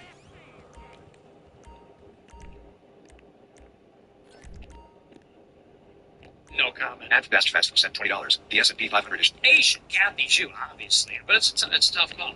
Tough call. At Best Festival sent $20. The S&P 500 is showing a textbook write-off distribution on the daily, marking every major crash in history. Yield curves are inverting across the globe. PPI and CPI are picking up, pointing that inflation is back. Small caps continue to outperform large caps. All signals point to risk off from large institutions. I'm telling you, man, it's over. Trump is crashing the economy. We're not even going to get rich. No mass deportations, war with Iran, and Bitcoin isn't even going to make us rich. Like, what the fuck? And we're broke. There's your golden age. Golden age! So, we're not deporting anybody, we're getting a war with Iran, and you don't even get any money from Bitcoin. Right? Palestine 1948 said $20. Been wearing your shirt around the gym. Golden age with Donald First Trump. understood what it meant in Yogi's right about Israel.